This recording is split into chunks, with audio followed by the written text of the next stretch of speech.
21-year-old Dana Anthony is suing her former live-in boyfriend, Ryan Anderson, for his share of 2 months' rent and for half of a lease termination fee. Miss Anthony, the defendant was your boyfriend. You signed a 1-year lease on an apartment with him. He moved out prior to the termination of the lease. You want him to be responsible for certain fees and rent.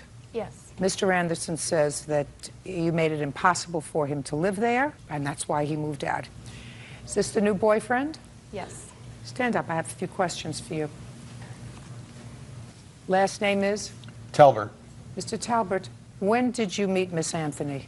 First week of December, maybe a day before. And at that time, Miss Anthony, you and Mr. Anderson were sharing the apartment together. Yes. But you had already terminated your relationship. Yes. Now, Mr. Talbert, during the month of December 2008, how many nights did Miss Anthony spend in your home? Roughly 10 to 12 of those nights in my home. Thank you. You could be seated. Thank you so much. Okay. And this is Mr. Anderson's defense to moving out early and not paying you. He said that you had a 1-bedroom apartment and you elected to take the bedroom when you separated. I took the bedroom because I purchased all the furniture in the apartment, and when we broke up, we made an agreement that he would stay in the living room and I would get the bedroom. I said, anytime I'm not there, feel free to stay in the bedroom. I'm not there. It doesn't matter to me. Okay. Mr. Anderson says that he did just that. He didn't tell me that that was an agreement that you had. Was that an agreement? Yes, sir. Or, ma'am. But did move into the bedroom. And when you came home and found him in the bedroom, you put a lock on the bedroom door. He did not move into the bedroom. He was never in there. Then, Mr. Anderson, your defense to this action is that she made it impossible for you to live there, which is why you moved out on December 31st. Mm-hmm. Tell me how she made it impossible for you to live there. Well, obviously, since we were no longer together, I was just basically, when I was home, trying to keep to myself, just kind of stay out of her way, leave her alone. And she was constantly flaunting, you know, that she had moved on, that she was with somebody else. You know, I obviously had no way of knowing if she was, but that's what was being said to me. There was an agreement about the bedroom. I did use it a few times, but it was a little weird, you know, still with her stuff being in there, but it was a room and her cats weren't in there, so I used it. And then I came home one day, and I looked down and there had been a deadbolt installed on the bedroom door. And the only reason I had access to any clothes or anything for the weekend was because I had left a load of clothes in the dryer. Everything I owned aside from a load of clothes and my computer was in the bedroom. Why did you put a deadbolt on? It was not a deadbolt. What was it? It was a regular lock, like Why? a bathroom door lock. Now, why? Because he was getting threatening, because he was jealous and he was insecure that I was out having fun and he was stuck at home. And he would grill me. Just a second. Miss Anthony, how did it make any difference if you put a plain old lock on the bedroom door? You weren't sleeping there anyway, most of the time. So why would you put a lock on the bedroom door? Why? Because he kept getting threatening and asking me and questioning me about where I go, what I'm doing, and when it's none of his business. But what difference does it make, Miss Anthony? Because he kept pushing the fact that he wanted the bedroom, and that if I had the bedroom, I should pay more. But then he wouldn't want to pay more if he had the bedroom. All right. Miss Anthony, I agree with him. By putting a lock on the bedroom door, you effectively, constructively evicted him from part of his home. And you can't do that. And if that's what you did, you have to take care of the rent yourself. And, I mean, it may have been uncomfortable and was probably a very good idea that one of you left. But the fact that you precipitated it by changing the rules and putting a lock on the bedroom door when you, in fact, said to him, you can use it whenever you want it, whenever I'm not home. And according to Mr. Talbot, you spent the last half of the month of December at his home. So there was really no reason why Mr. Anderson couldn't use the bedroom and had to be relegated to the living room. And you changed the rules. You pay the rent. Obviously, it didn't stay locked. The case is dismissed. Club owner Clark Garl claims former customer Tim Nesh skipped out on a $2,000 tab for a bachelor party. Mr. Garl, you own some sort of a club establishment, and the defendant made a bachelor party there. According to your complaint, he still owes you several $1,000s for his bar tab. The defendant says that he paid you $900. I believe that's what you... He charged it, but we're disputing it. Did you pay him $900? He charged it without our consent, but we're disputing it, ma'am. You owe him money. No. Yeah, sure you do. Hey, Did you go there? Yes. How many people went there in your party? About 30? So you expect to go there and drink for nothing? No, but I expect Okay. So then you owe him some money. No. Mr. Nash, Yes. let me explain something to you, sir. And there is going to be a judgment in favor of the plaintiff for a certain amount of money. I don't know how I'm going to be able to reconstruct exactly what you owe him, but you had a bachelor party there, you drank his liquor, you used his establishment, and you are going to pay him. You do understand that? Not all 30 people drink, though. Mr. Nash, I'm going to tell you something, sir. Yes, sir. At my age, I know enough about bachelor parties that everybody had something to drink. He didn't. Everybody. Maybe some water. Well, he's entitled to be paid for water that somebody drinks at his club. Okay. Now, you had 30 people at this bachelor party. What were the financial arrangements, Mr. Garl, with regard to the per-person charge, exclusive of alcohol? The party was set up for January 13th with Christina and Tim. Christina, stand up. Christina is my event coordinator for... Okay, event coordinator Christina, who has a last name which is? Perez, How much were you charging per person to come into the club? $10. So that's $300 if he had 30 people. Correct. Now, did you ask for a guest list? Yes, I did. When did you ask for a guest list? At the time that we arranged the party, And what did Mr. Nash say? that he wouldn't be providing a guest list because he wasn't sure how many guests he would be bringing to the club on January 13th at the bachelor party. Well, how did you expect Mr. Nash to figure out how many people were going to be charged for the $10 entrance fee? We did a head count on the way in. And how many were there? 30. You have a list of those 30? I don't know. How many were there? Over 40. There was more like 55. That's because they're letting people in on their own, so... Just a second. At 40, we quit counting. If he acknowledges 30, there were at least 40. Okay. Wow. You may not lose this whole thing, Mr. Nash, but don't start on the wrong side with me, sir. Okay. When you use somebody's business, you have to be prepared to pay for it. It should also protect you as well. I mean, they should let people in with knives. Mr. Nash? Go ahead. If you choose to have a bachelor party with 40 people, sometimes things get out of hand. Was this the only place you were going that evening? Yes. And you started out there? Yes. What time? About 10:30, 11. What time did they get to your place? 11:30. What time did they leave? Their party started a ruckus about, it was about 1:40. And what was the financial arrangement with regard to the booze? They wanted to be VIPs, come in, and they were going to take care of everything at the end of the night. Do you have a contract with them? Yes, we do. I'd like to see it, please. What do you do for a living, Mr. Nash? I own a car audio business. So you're a businessman. Yes, ma'am. Did you sign this? Yes. Good. Did you present him with a bill? Yes, we did. The next morning, What was the bill? the bill was $2,297. Okay. So, Mr. Nash, you are a businessman. You signed this contract. The contract says, no guest list, walk in. Christina will take a head count and give it to Audie. Who's Audie? Audie is the bar manager. You said the price per bottle is $100 and up, depending upon selection. Private cocktail waitress was $100. You said number of guests 20 to 30, but you agreed that she would do the head count at the door. We both came up at the same number at the club. No, what I'm I was telling- with her when she was doing the head count.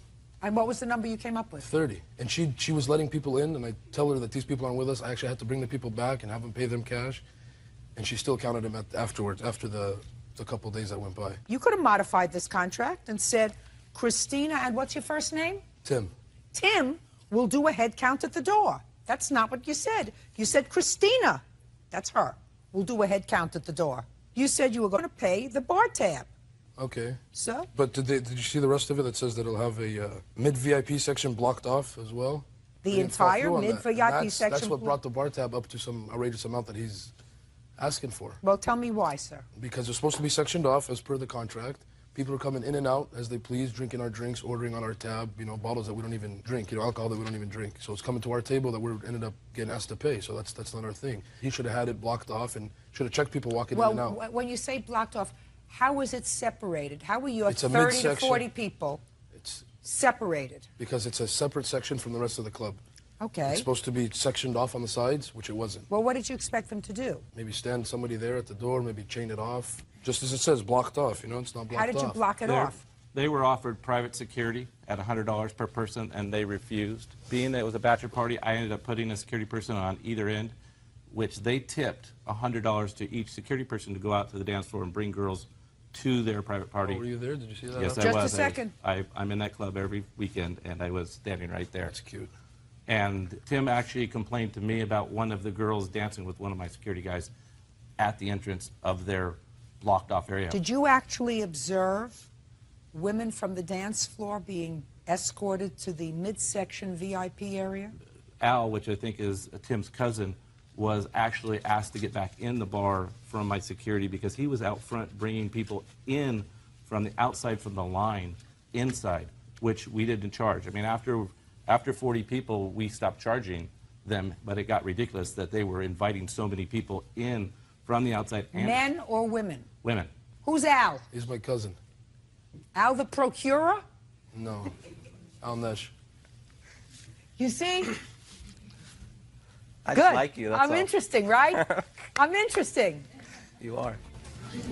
When you say there were 30 to 40 guests, Mr. Nash, listen to me very carefully, sir. I'm The listening. 30 to 40 guests that were yours, were they all guys? No. How many women? Maybe 6, 7 girls. Ooh, yeah, right.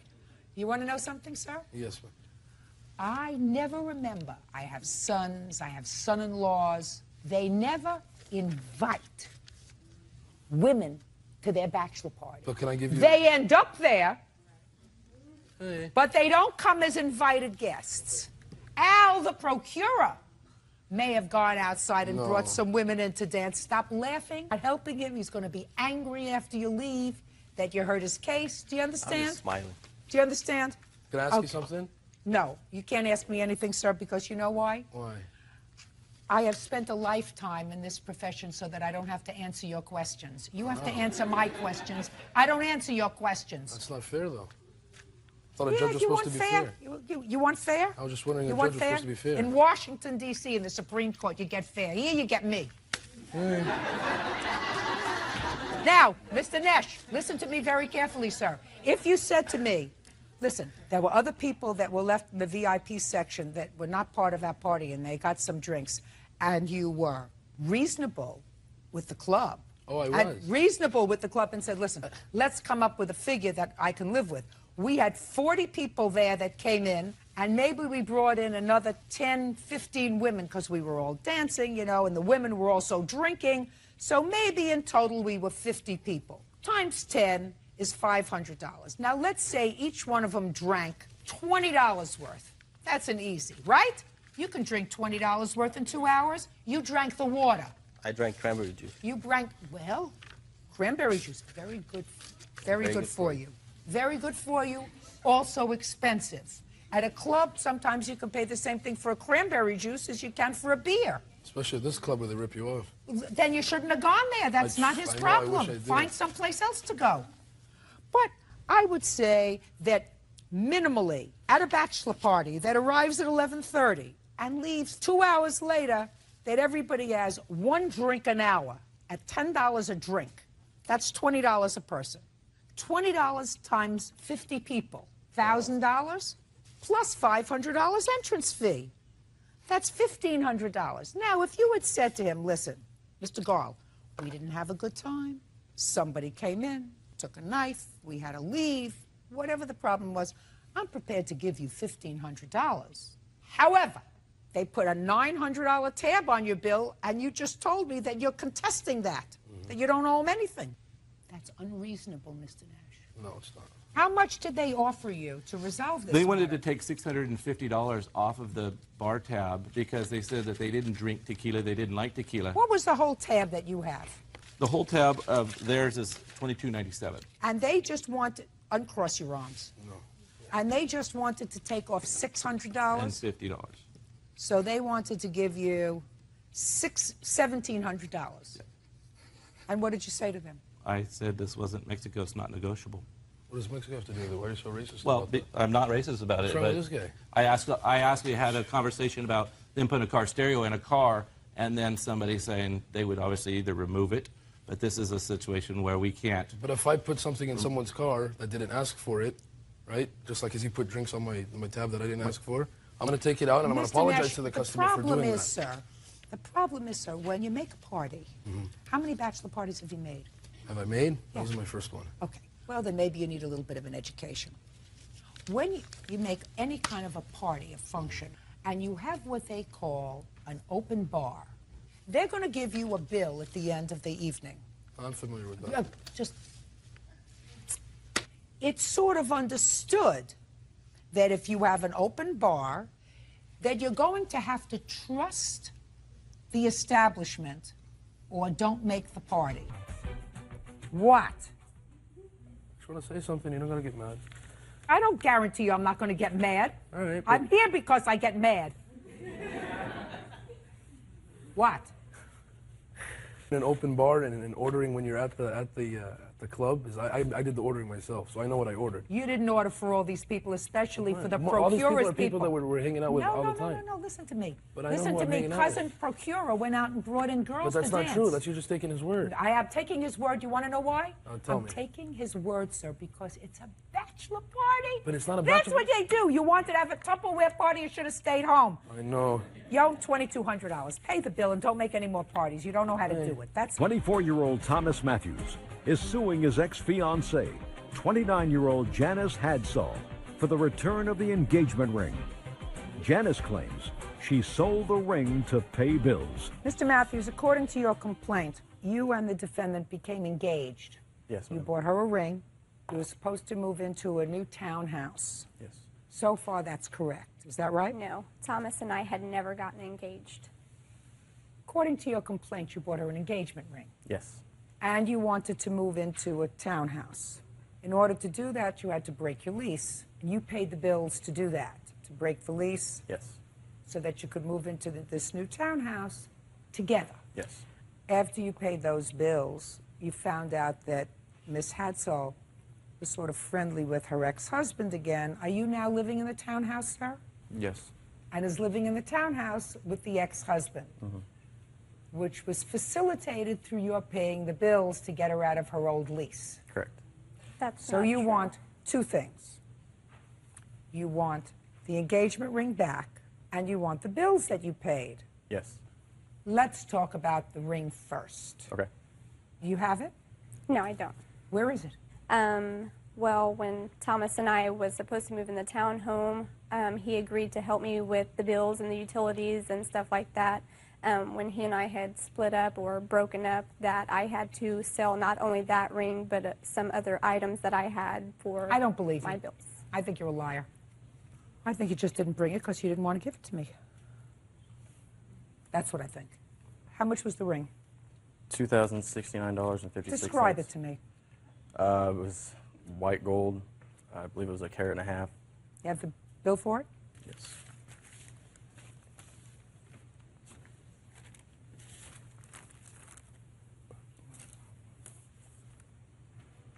Well, that's what Kay Jewelers calls it, an engagement ring.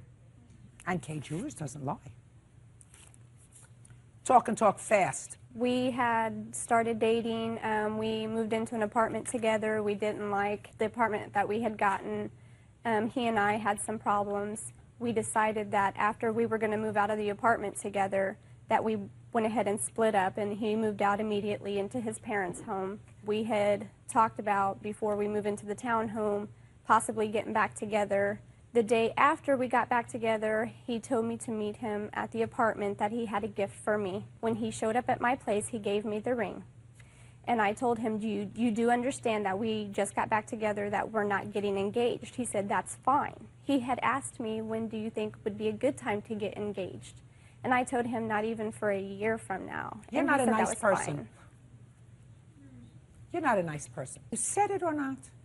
Bottom line is, you're old enough to know what an engagement ring looks like.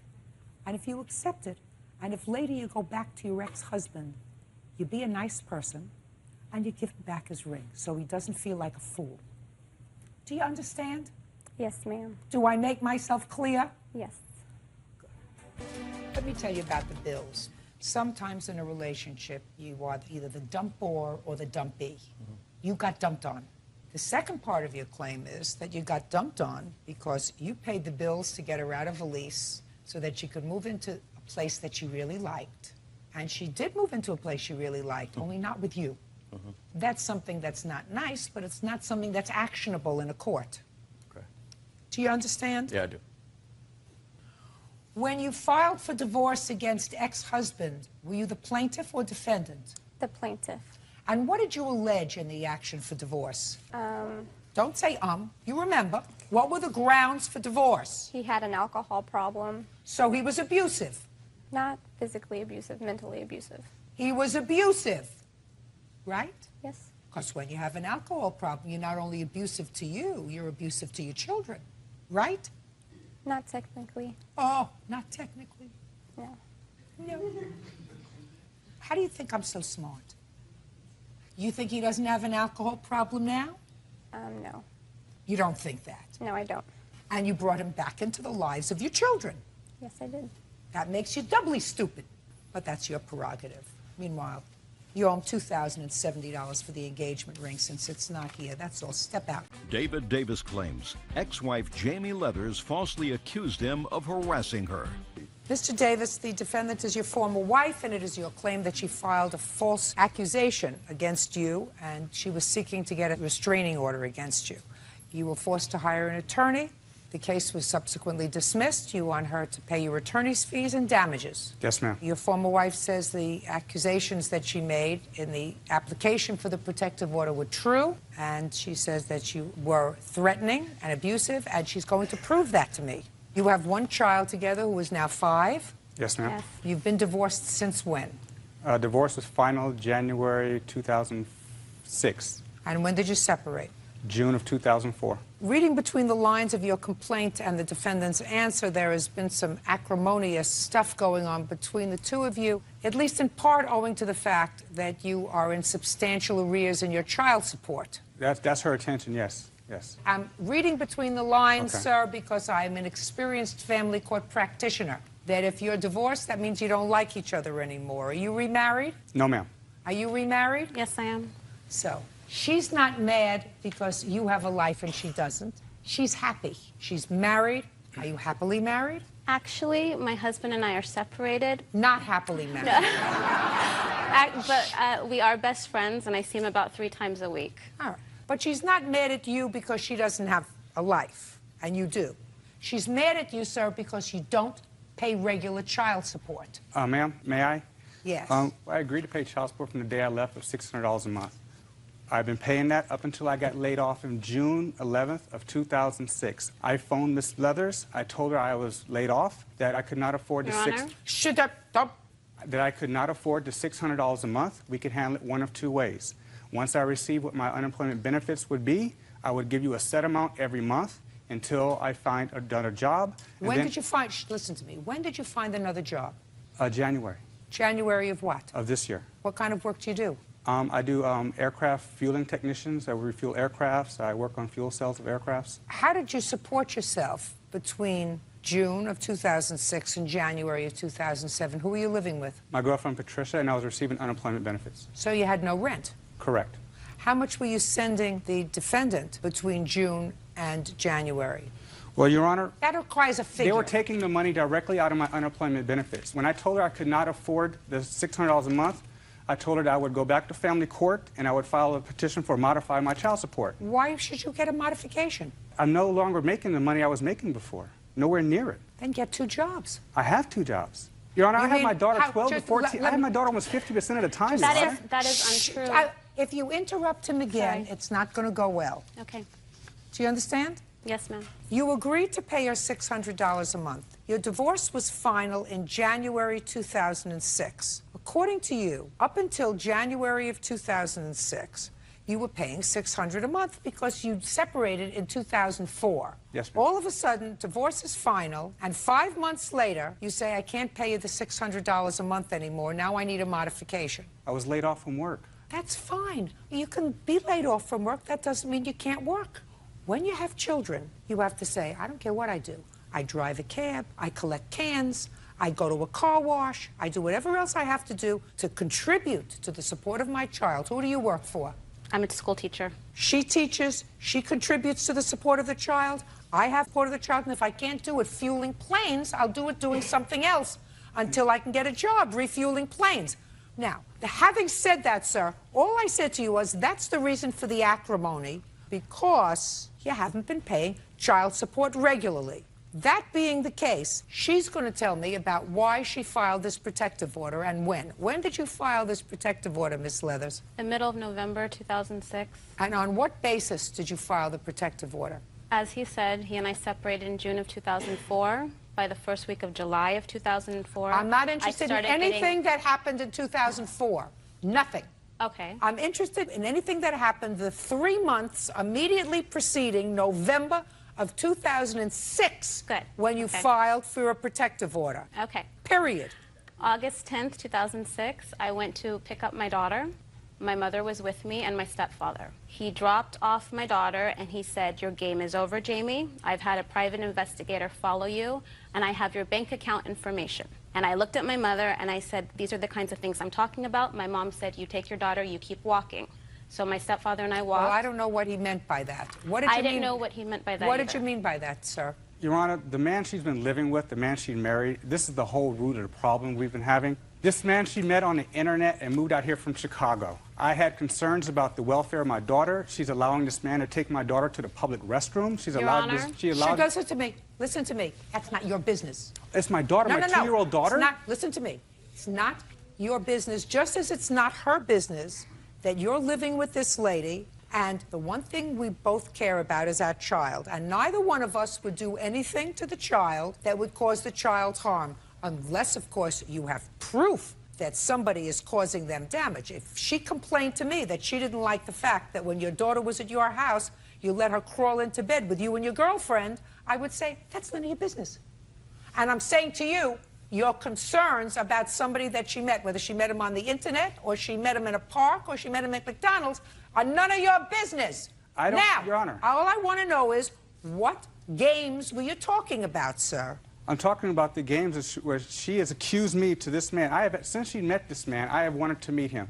The three of them were at a restaurant. My 2-year-old daughter says she has to go to the bathroom. This man gets up and takes my daughter to the public restroom. I asked Ms. Leathers, why is he taking my daughter to the restroom? I'm saying, you're the mother. That is our daughter. That's none of your business. I believe it is, Your Honor. And I'm about telling you, this woman allows some man she met on the internet to move out here to Chicago and take my daughter to the restroom? her husband. No, at the time it was not her husband. The only reason they got married, they married 4 days after this restraining order was dismissed because I raised the same issues in the courtroom that day, and they got married 4 days later. And what happened, Mr. Davis, when you raised the same issues? What did the judge say to you? Did the judge say, "Oh my God, oh my God, we best call Child Protective Services immediately"?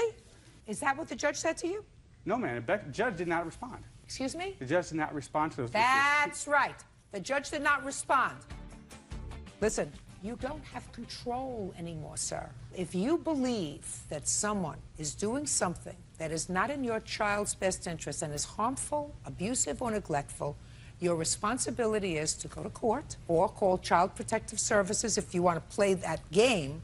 I would discourage you from doing that, but you don't start up with her. Just as she would have no sympathy from me if she said, "I don't believe that my daughter has any right to stay at their house." She does stay at your house, doesn't she? Yes, she does. And occasionally crawls into bed with you? Yes, she does. Sometimes she does. And you sleep with her? Yes, ma'am, I do. And she's your girlfriend? Inappropriate? I don't believe so. Oh, well, who set you up to be the moral monitor? Well, You're a moral, just a second. You're a moral monitor? You have now a 5-year-old child who knows that you're not married to this lady, that you share a bed with her. I don't know what you wear when you go to sleep, and I don't know what she wears when she goes to sleep, but she crawls into bed with you. And if she said to me, "I'm not letting my daughter go there anymore," if he's going to let my daughter crawl into bed with her, I would say to her, "It's not your business." She loves her father. This is her father's significant other. I don't like significant others. I think you should be either married or not. But it's the 21st century. I'm coming into the 21st century. It's not your business. And I say the same thing to you. It's not your business. I respectfully disagree. Well, I don't give a rat's behind, sir. That's why I sit here. That's why I sit here, and I have been in this business for 40 years. Yes, ma'am, I understand that. 40 years. And I'm telling you, you got to let go of it.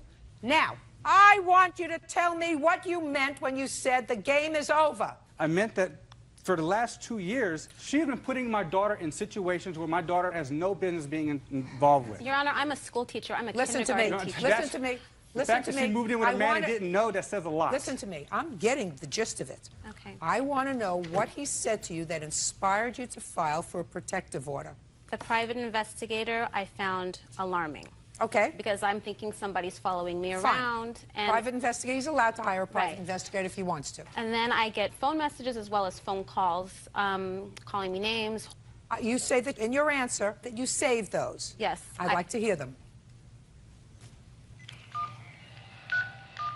Give it to Bert, please.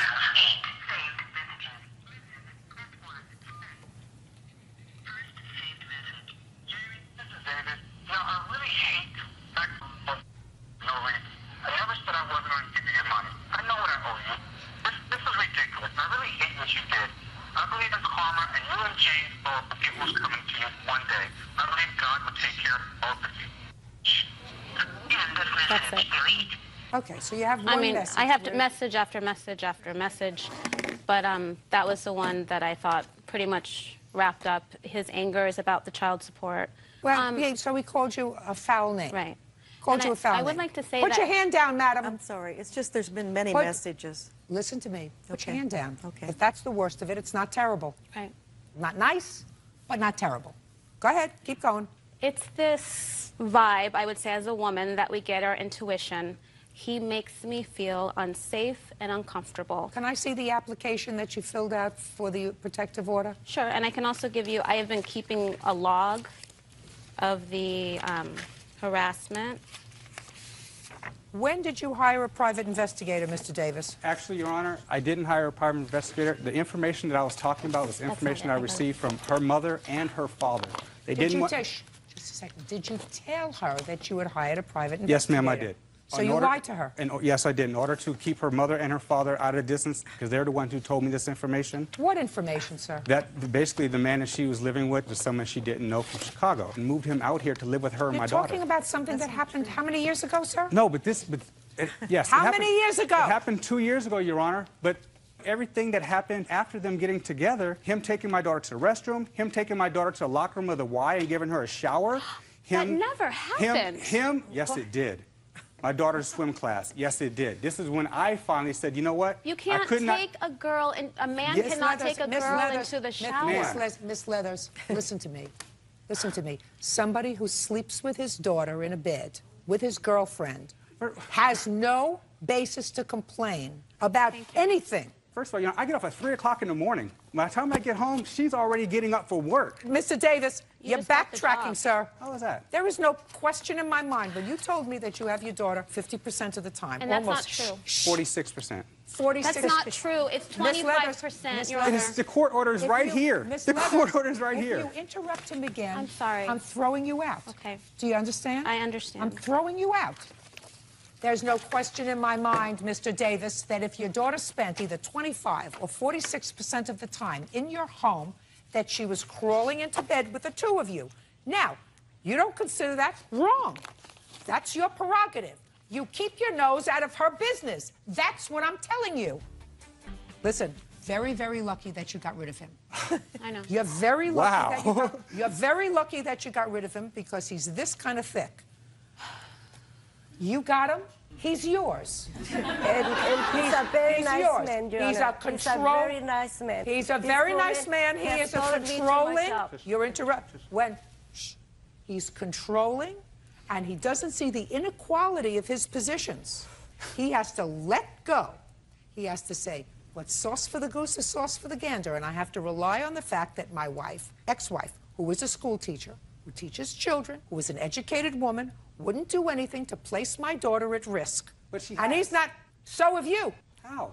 I just told you how. This is a woman I've known for years. This is a man she met on the internet who did not know. Oh, you're an idiot. Did not know. We've been You're an together idiot. 2.5 You know years. something? She You did know not something? know this man. You know something? I got it. The truth is, his conduct is such that I understand why you felt threatened. Right. I feel that today he is unyielding and controlling, and I understand why you sort of is dismissed, sir. That's all. Please excuse me. Your Honor, this woman lied in her declaration. I have proof of that. She actually lied. Wow. Amanda Peters claims ex-roommate Holly Ward owes for breaking an apartment lease, stealing money from her wallet, and for damaging her car. Ms. Peters, you and Miss Ward were roommates. It is your claim that after a failed road trip that didn't work out as well as you expected, Miss Ward decided to stay home. Yes. And she left you in the lurch with the lease. You want her to pay the rent. In addition, you say that she stole some money from you and that she at some point damaged your car. You want her to pay for that. Yes. Miss Ward says she was pregnant, decided to stay home with her parents, I assume, that she denies taking any of your money, and she says that the damage to the car just didn't happen. She also says that your boyfriend moved in with you into the apartment and he wasn't paying his fair share of the rent. So, is this your boyfriend? Yes. How many people signed the lease to the apartment? 2, me and Holly. Did Holly have a boyfriend living with her? No. But your boyfriend was living with you? He wasn't living there. He was. Yeah, he is. yes, he lives he was. there. He lives there. Don't tell me he wasn't living there. He lives there. Okay. Don't speak unless I speak to you. You want me to get the address that you listed, sir, when you filled out the forms for this program? Yes. Do you want me to get the forms that you filled out with the Yes. address? I put 718. And who lives there? My mother. What's your mother's phone number? She doesn't have a phone. Oh, everybody has a phone, But sir. there's a number you could reach her at, but Every- she don't have a phone herself.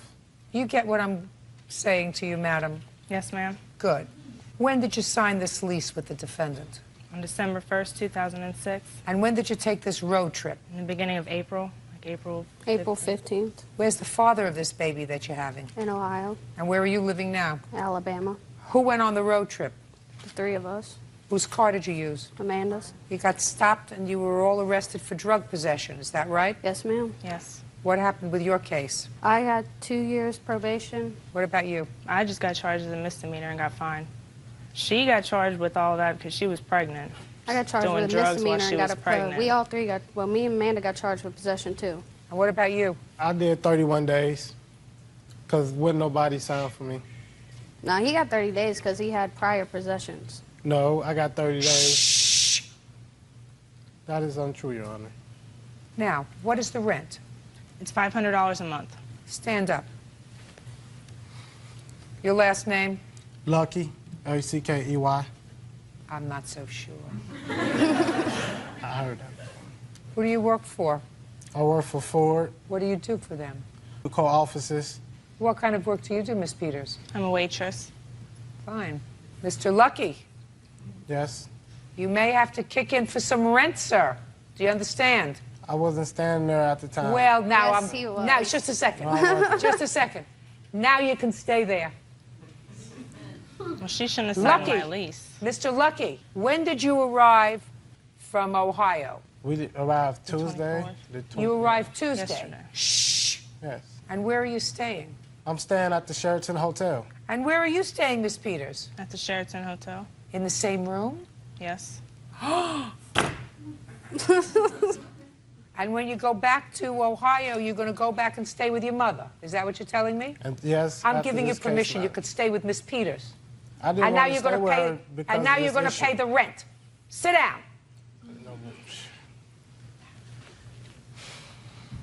Who brought the marijuana into the car? All 3 of us did. That wasn't mine. No, All Holly 3 of did. us did. All 3 Holly of us did. did. We all 3 went to jail for the possession. It's not what I asked you. I said, who brought it into the car? Holly. Holly. Lucky. I didn't. Lucky sells marijuana. Okay. That's No, his no, job that's prior not to not 2 true. months before. He didn't have this job now. That's a lie. She Now, made that up. shh. Now, when is your baby due? I already had him. You already June had your baby. 29th, yes. And who's taking care of your baby now? My mother. Baby healthy? Mm-hmm. You weren't stupid enough to smoke marijuana while you were pregnant, Actually, I were was. you? Yeah. That's how she got 2 years. That's, Was drinking and a whole bunch of other stuff. She I did didn't while she drink was with my pregnant. baby. My baby was perfectly Yes, you healthy, did. born 4 weeks early, didn't need anything. 6 pounds, 8 ounces. great. Okay. So now, Miss Peters, Yes. now you have your boyfriend living with you. How big is this apartment, by the way? It's a 2-bedroom apartment. Well, Your Honor, at first, when I first moved in with Amanda, it was in March of 2005. Lucky moved in June of 2005. We were all living in a 1-bedroom apartment. Then his cousin moved in, Lewis, with his baby mama, Shataya. We all 5 lived there. I still paid half the rent. Just they a didn't second. pay nothing. No. Just a second. How long? And his cousin got a job at our job. Just a second. How long did his cousin and his They lived baby there. mama live there? They lived there from What? From October till December when we got our 2-bedroom and they got their 1-bedroom apartment. What's your cousin's name? My cousin's name is Lewis, and he was not living there. Yes, he was, Your Honor. Listen, Okay, I am he'll very, move very something unhappy down. about Yeah. this whole situation. All I can tell you, Ms. Peters, is now you can have your boyfriend full-time.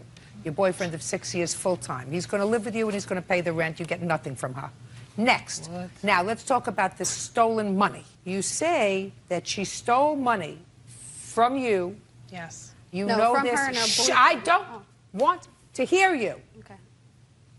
I'm not happy with you either. Anyone who smokes dope while they're pregnant is an idiot.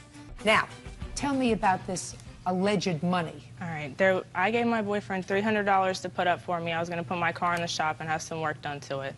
Well, I picked him up one night. He was going to come spend the night with me. The wallet came up missing that night while he was at the house. Yeah, I went to drop him off the next morning, and the wallet wasn't there. And?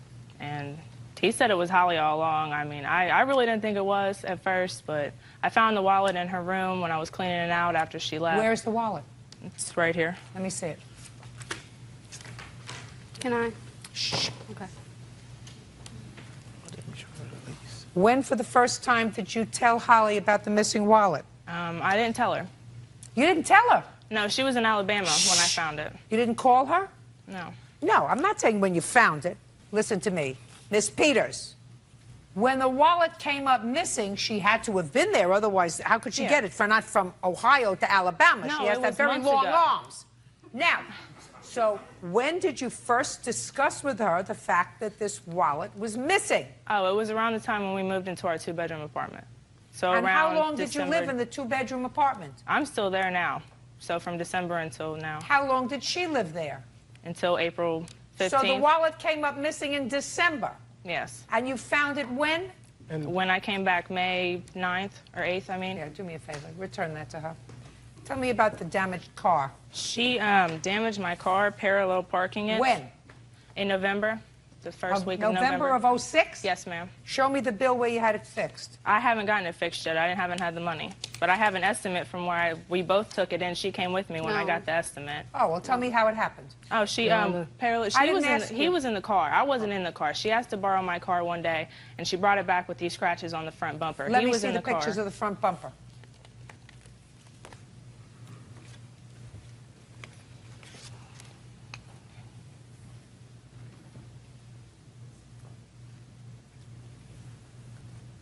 How did you scratch the bumper? I didn't scratch the front of her car. Who did?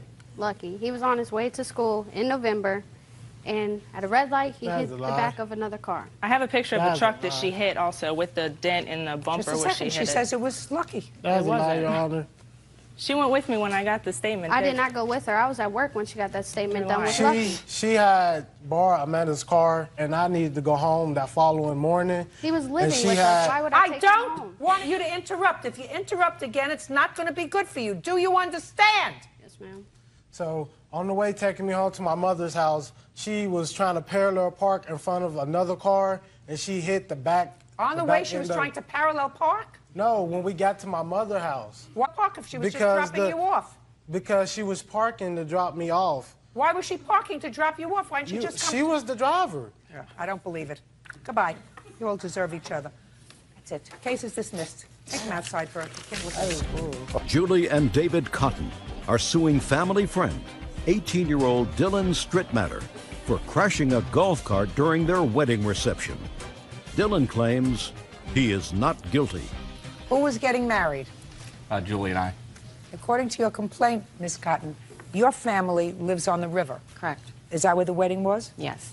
The defendant is the son of an old family friend, and because there was so much land and the venue was spread out, you rented 2 golf carts to sort of help people get from one place to another, especially people who might have been a little older. Those golf carts were just rented for the event. It is your claim that the defendant, without permission, drove one of those golf carts and damaged it. You're being charged by the rental company for the damage to the golf cart, and you want him to pay for it. Correct. Who saw Mr. Strittmatter Strip matter? Strip matter. Riding the golf cart. Tristan Hall. How old are you, Mr. Hall? 18. What do you know about Mr. Strip matter and the golf cart? Well, I was the guy in charge of taking people to and from the parking to the wedding, and we were at the reception. At the golf cart, with a golf cart. Right. And after the wedding, we went to the reception, and we had the 2 golf carts parked over there. And we were all sitting around eating, and I saw them take off in the golf cart, and we just went out. I went out there after them to see what. Saw who taking off?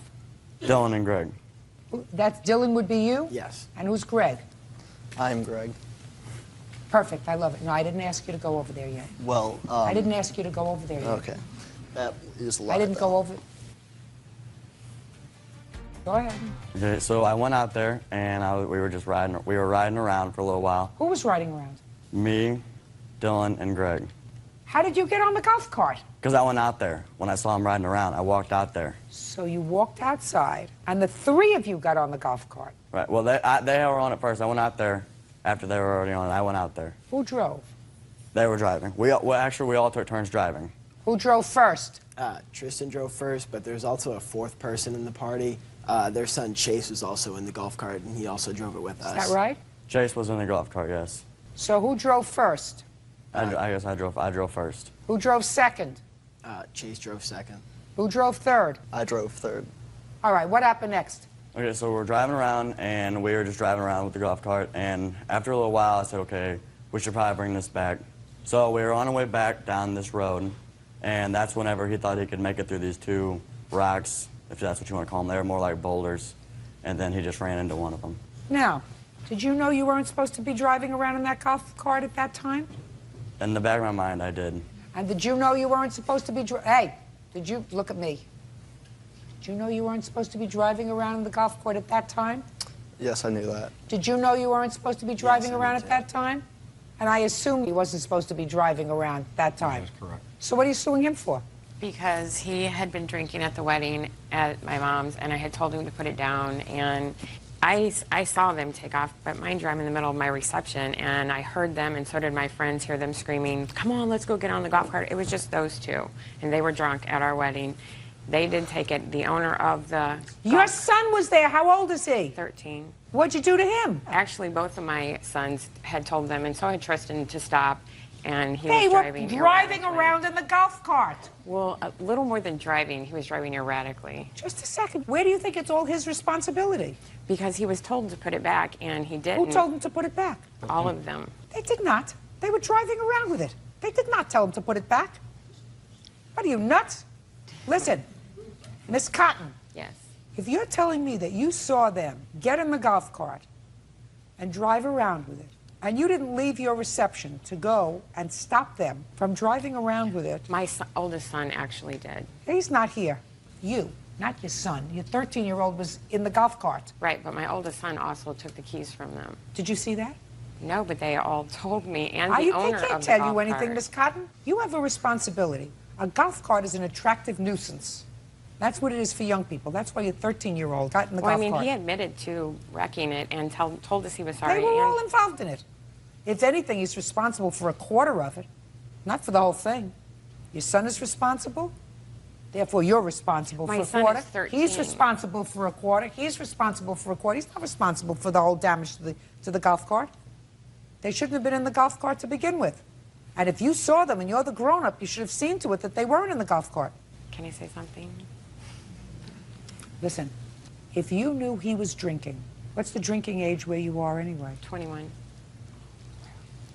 If he got hurt and he had been drinking at your wedding, he would have owned that house on the river. I can't control him. He's not my child. Oh, yes, you can. You can put him out of your house. He wasn't at our house. It was an open field. We weren't there. He went off in a different area. Miss Cotton, it's your responsibility when you have an event to ensure that there is no underage drinking. And based upon what you tell me, you saw him drinking and drunk at your wedding. You then saw him get into a golf cart and drive away, and it was your reception, and you couldn't do anything about it because you didn't want to leave the reception. That's what you told me. I didn't see him get in. I heard them say they were going to do it and take off, and people were Miss sent Cotton, I'm after getting them. less and less sympathy for you. I mean, that doesn't give him any right to do that, and he's going to pay for 1/4 of the damage. but I have less and less sympathy for you. You planned a wedding, and you had a bunch of kids, including these two people, not only the defendant, who were drinking at your wedding. And that's your responsibility. You are responsible for the venue. That's what the law says. And if they had gotten into a car instead of a golf cart, and instead of going between a boulder and scratching your golf cart, which is what he did, he got into his car and he killed somebody, you know who they'd come after? You. That's what the law says. I didn't serve him the alcohol, and he stole You it. did serve him alcohol. I did. Duh. Actually, we didn't serve him the alcohol. You did serve him alcohol. Well, I mean, it's in a bar area. Anybody can walk to the bar and get it. He didn't get it from the bar. He did go and take Did you get it from the bar? Actually, there was a fountain outside the wedding reception that had Right. wine, and there was a cup there and cups, and you could just go in and pour yourself some. And did you not look at me and I told Just you a to put second. it down? Just a second. Oh, Is yes, that what you you're did, telling me? Ellen. Then what you do is when you have children and you have open alcohol, you ensure that the children who are there don't drink the alcohol. Well, the Oh, only... Miss Cotton, you're going to talk to me. You, me. Maybe you're used to getting the last word. I'm trying to tell you, 16 years of education and 30 years in the judicial system, it's your responsibility to ensure no underage drinking at your venue. Do you understand? Yeah. How much is it going to cost to fix this golf cart? $1,119.35. Your responsibility is $279, young man. Do you understand? Yes. Judgment for the plaintiff in the amount of $279, only because you have to accept a certain amount of responsibility. Think that's reasonable? Sure. Good. That's all. Jeremy Bailing says his neighbor, 16-year-old Joey McQueen, attacked him with a crowbar. Joey is countersuing, claiming that he was assaulted by Jeremy's son. Mr. McQueen, were you present during any of these incidents involving your son and the plaintiff? No, Your Honor. You may be seated. How old are you? 16. You have an older brother? Yes. How old is he? 18. Has he ever been in jail? The answer would be either yes or no. Has he ever been in jail? No. Has he ever been arrested? Yes. How many times? Once. Was the arrest involving the plaintiff? No. Involving somebody else? No. Involving what? He got pulled over with drugs in the car Was he alone or with other people? with other people. Mr. Bailing, the McQueens are neighbors of yours? Not next-door neighbors, but they live in the same They live neighborhood. about 4 blocks away, yeah. And it is your claim that this young man assaulted you, Yes, he did. assaulted you and injured you. Yes, he did. This young man says, through his father, that it was self-defense, but his father doesn't know that because his father wasn't there. Self-defense. That's what he says. And it's for us to find out. So tell me when this incident occurred. Happened December 22nd on a Saturday evening. We were having a birthday party for my stepdaughter. Who was how old? She would be 14 that day. And she had 5 friends staying the night, having a slumber party. 5 girls. 5 other girls. And there was a couple boys there. They went down to her best friend's Chelsea's house, which is catty corner, half a block away, to get her birthday present. Well, when they come back, him and his buddy tried to run him over in his buddy's car. Did you see that? No, my witness seen that. Step up. Who were you? I'm Serena's mother. I didn't actually see it. They came running in the house and said... Don't tell me what they said. Okay. Sit down. Okay. I'm disregarding that, sir. Okay. Nobody saw it. Okay. All right. About 9 o'clock, I come out of the house. All the kids are yelling, screaming. Him and his buddies at the end of my driveway with their car, screaming and cussing and yelling at her and all the kids out there. Go ahead. When I walked out, there was profanity, especially from him. I walked straight What out. was he saying? Calling her a B word, swearing, cussing. I'll beat your butt and... Step up, please. And all this. Just a second. You are the mother of one of the girls. Yes, ma'am. And what's her name? Serena Walker. And I would assume that Serena came inside and told you something. It was her boyfriend. Yeah. Somebody, either Serena, somebody Yes, came and ma'am. told you something. You came outside. Yes, ma'am. You found your way to Mr. Bailing's house? We live in the same house. This is my fiance. Got it. Okay. So you came out of the house. How did he get there? His friend named AJ drove him down there. AJ drive you down there? Oh, ma'am, I walked up there. That's a lie. Who's AJ? My cousin, How old is AJ? 18. What kind of car does he have? A white Aurora. Was he with you that evening? The girls hollered for him when we was... Was he with you that evening? Yes, ma'am. How did he get to your house? Came, drove down there. In his... White Aurora. Do you drive a car? No, ma'am. What kind of car was in your driveway? A white Aurora. White Aurora. So that you walked there, but your cousin went there by himself in the car? Is that what you're telling me? No, the girls hollered for him to come over there. My question is, you walked there and your cousin drove there. Is that what you're trying to tell me? Yes. Did you get there before or after your cousin did? Before. And what happened when you got there before your cousin? I was standing there. And Standing where?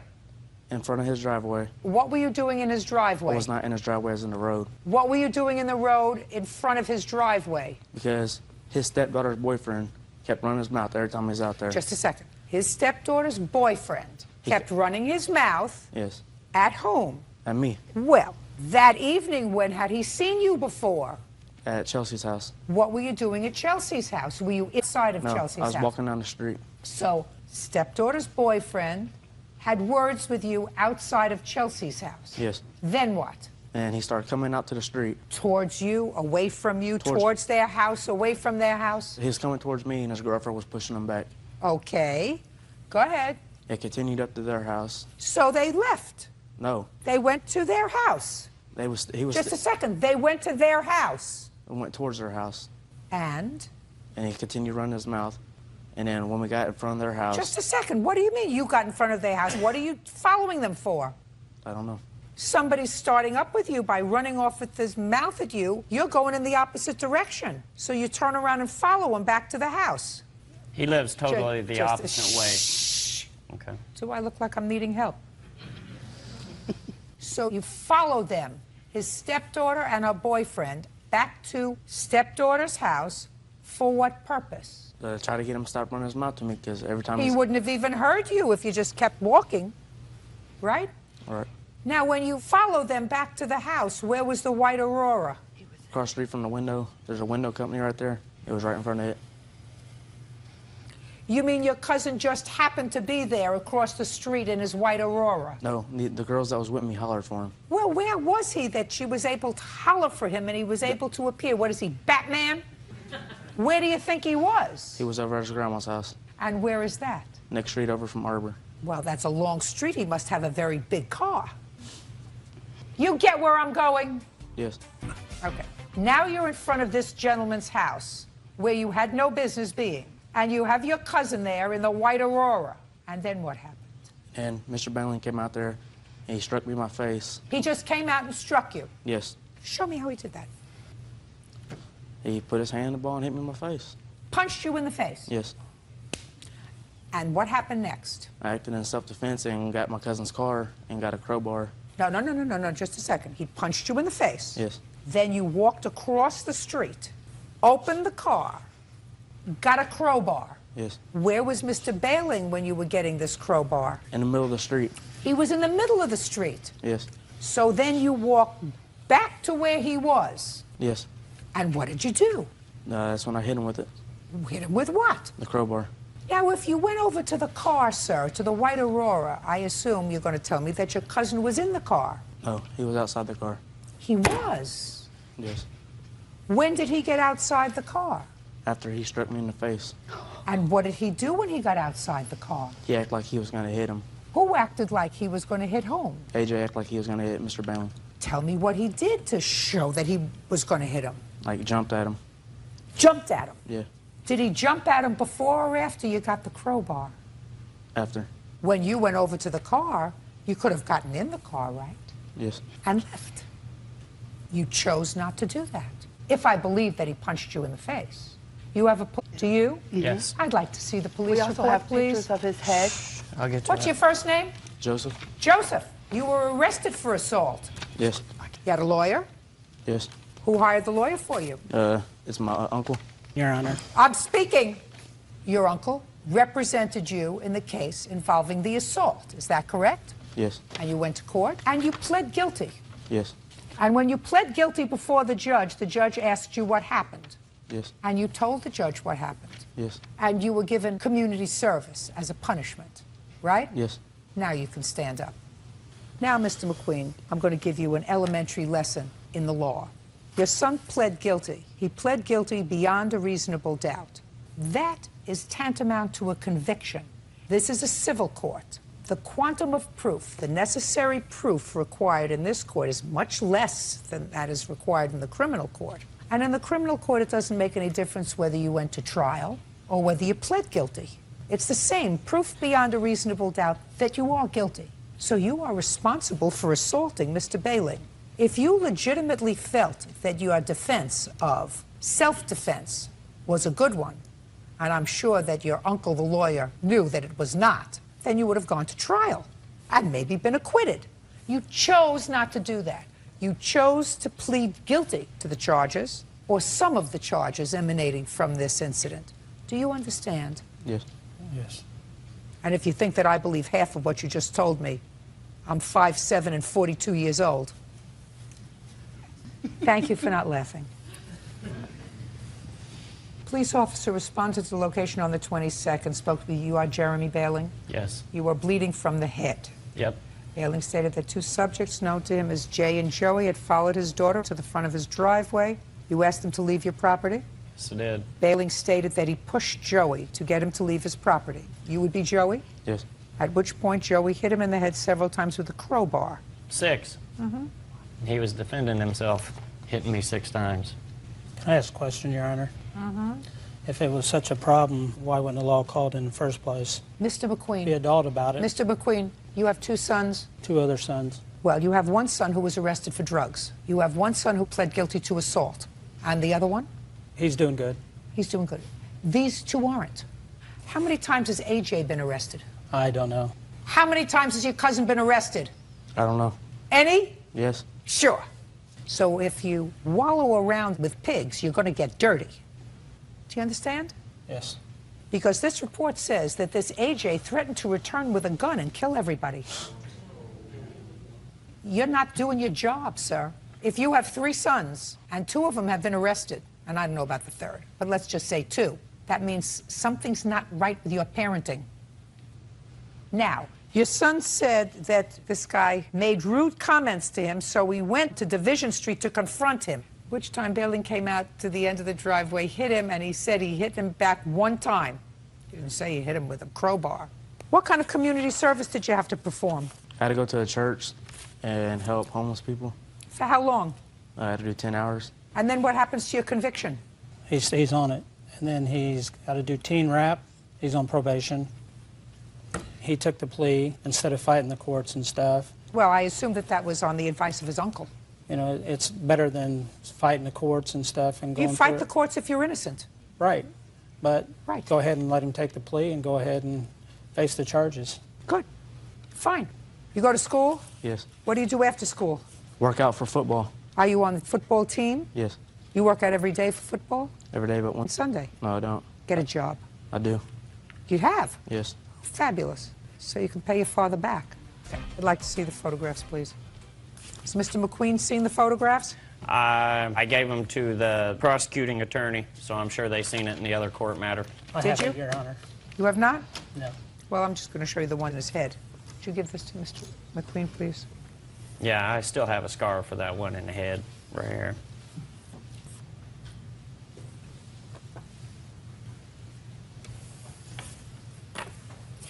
Got to watch him. On the complaint, the court is awarding the plaintiff $2,500. Judgment for the plaintiff in the amount of $2,500. The counterclaim is dismissed without prejudice because there are no witnesses here. That's all. Thank you. Eugene Tonda says the mother of his children, Amanda Petrie, owes for a loan to move out of his house. Amanda claims Eugene put her out of the home when she was 8.5 months pregnant.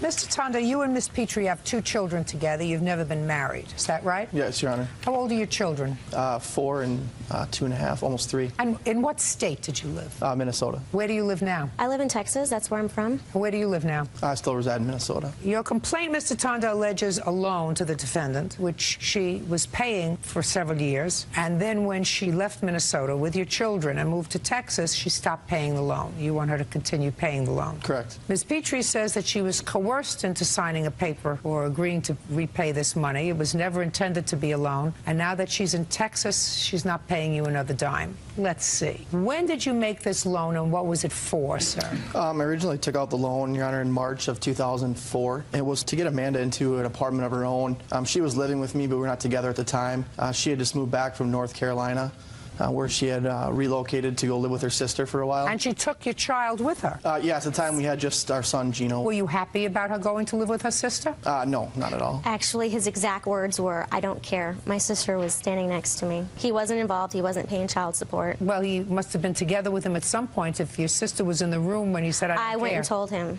and she came with me. No. You told him what? That I was thinking of moving to North Carolina, that he and I didn't get along. He was verbally and emotionally abusive, and it wasn't good for me, and it wasn't good for our son. He wasn't paying support at the time, and that I needed a fresh start. And he said? And he said, "I don't care, whatever." Actually, Your Honor, that's not true at all. I was paying support to her directly, and the manner of which she broke this news to me was we were actually at a bowling alley, and she had got furiated about some silly thing, and then said, "Well, I'm moving to North Carolina," and just picked up and walked away. And it wasn't like a calm, cool, collected. She Was it in a bowling alley that you told him this? I did tell him. Fine. Got it. Okay, then you went to North Carolina. That didn't work out. And he wasn't paying child support. Moved back to Minnesota at what point? I moved back at the end of November of '03. He convinced me to move back. We had found out I was pregnant with our daughter now, and I wasn't going to move back, and he convinced me to move back, that he had made mistakes, and he was going to be more involved. And then a week after we moved back, he had decided that living in his house was too much of a family union, and we just argued all the time. And then in March of '04, 3 weeks before I was due with our daughter, he kicked us out. He didn't take the loan out to help me. I wasn't searching for an apartment. I had no job at the time. I was due in 3 weeks. He took it out, didn't discuss it with me, had no idea, and said, "You need to get out of my house." I let him know, "I don't have a job. I'm due in 3 weeks. Where do you expect us to go?" And he said, "Well, I took out a loan." So I didn't know about it. I've never signed anything. Okay, let's go. That, again, not the case. We had discussed it before. We were not together at the time. Yeah, she was living with me. I, at the time, had still originally purchased this house with a friend. So there was a couple of roommates there, and it wasn't an environment for, 2 kids. There was, 2 other, mid-20-year-old men living there. So I let her live there as an accommodation until we could find something. So you were living with him in a house with other adult males? They lived in the basement, yes. With other adult males? Yes. Did you share a room with him? Yes. In that house? Yes. Okay, so you're sharing a bedroom? Correct. So far, you're losing my sympathy, Mr. Tunda. Well, it was an unfortunate circumstance. I mean, we had to do what we had to do, and that's why, I didn't kick her out. I brought up a proposition that I felt would be beneficial for both of us to get her into a room before our daughter was born. Why? Who was going to be there to help her? Who was going to be there to help her? That's my question. Well, we had gotten a place, 15, 20 minutes away from my house, so... That's 15 or 20 minutes. She's expecting a baby. She's living in Minnesota. I assume she has no family in Minnesota. She did not have any family, per se, but my family had taken it on as like her own. She had no family in Minnesota. She's due in 3 weeks. Your child. Yep. So it would seem to me you'd want to keep her around at least until she's back up on her feet after the baby is born. This doesn't seem like the appropriate time to find her a new space, Mr. Tunda. Well, I felt it was more appropriate before the baby was born than after. You're wrong. It was selfish and babyish.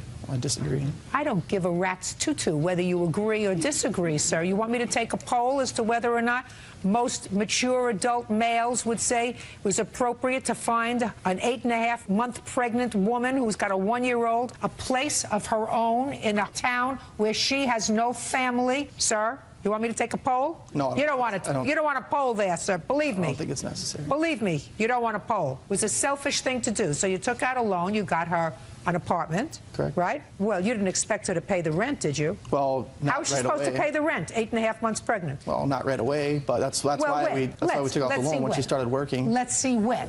When she started working. Well, when did you think she was going to start working? I would assume roughly 6 to 8 weeks after her daughter was born. Right. And just a second. And what was she supposed to do with a 6-week-old baby and a 1-year-old baby? What was she supposed to do with those? Well, it's not like she was just on her own. I mean, obviously, I was an active parent involved in paying support, so she had the support that I was paying her. Just a second.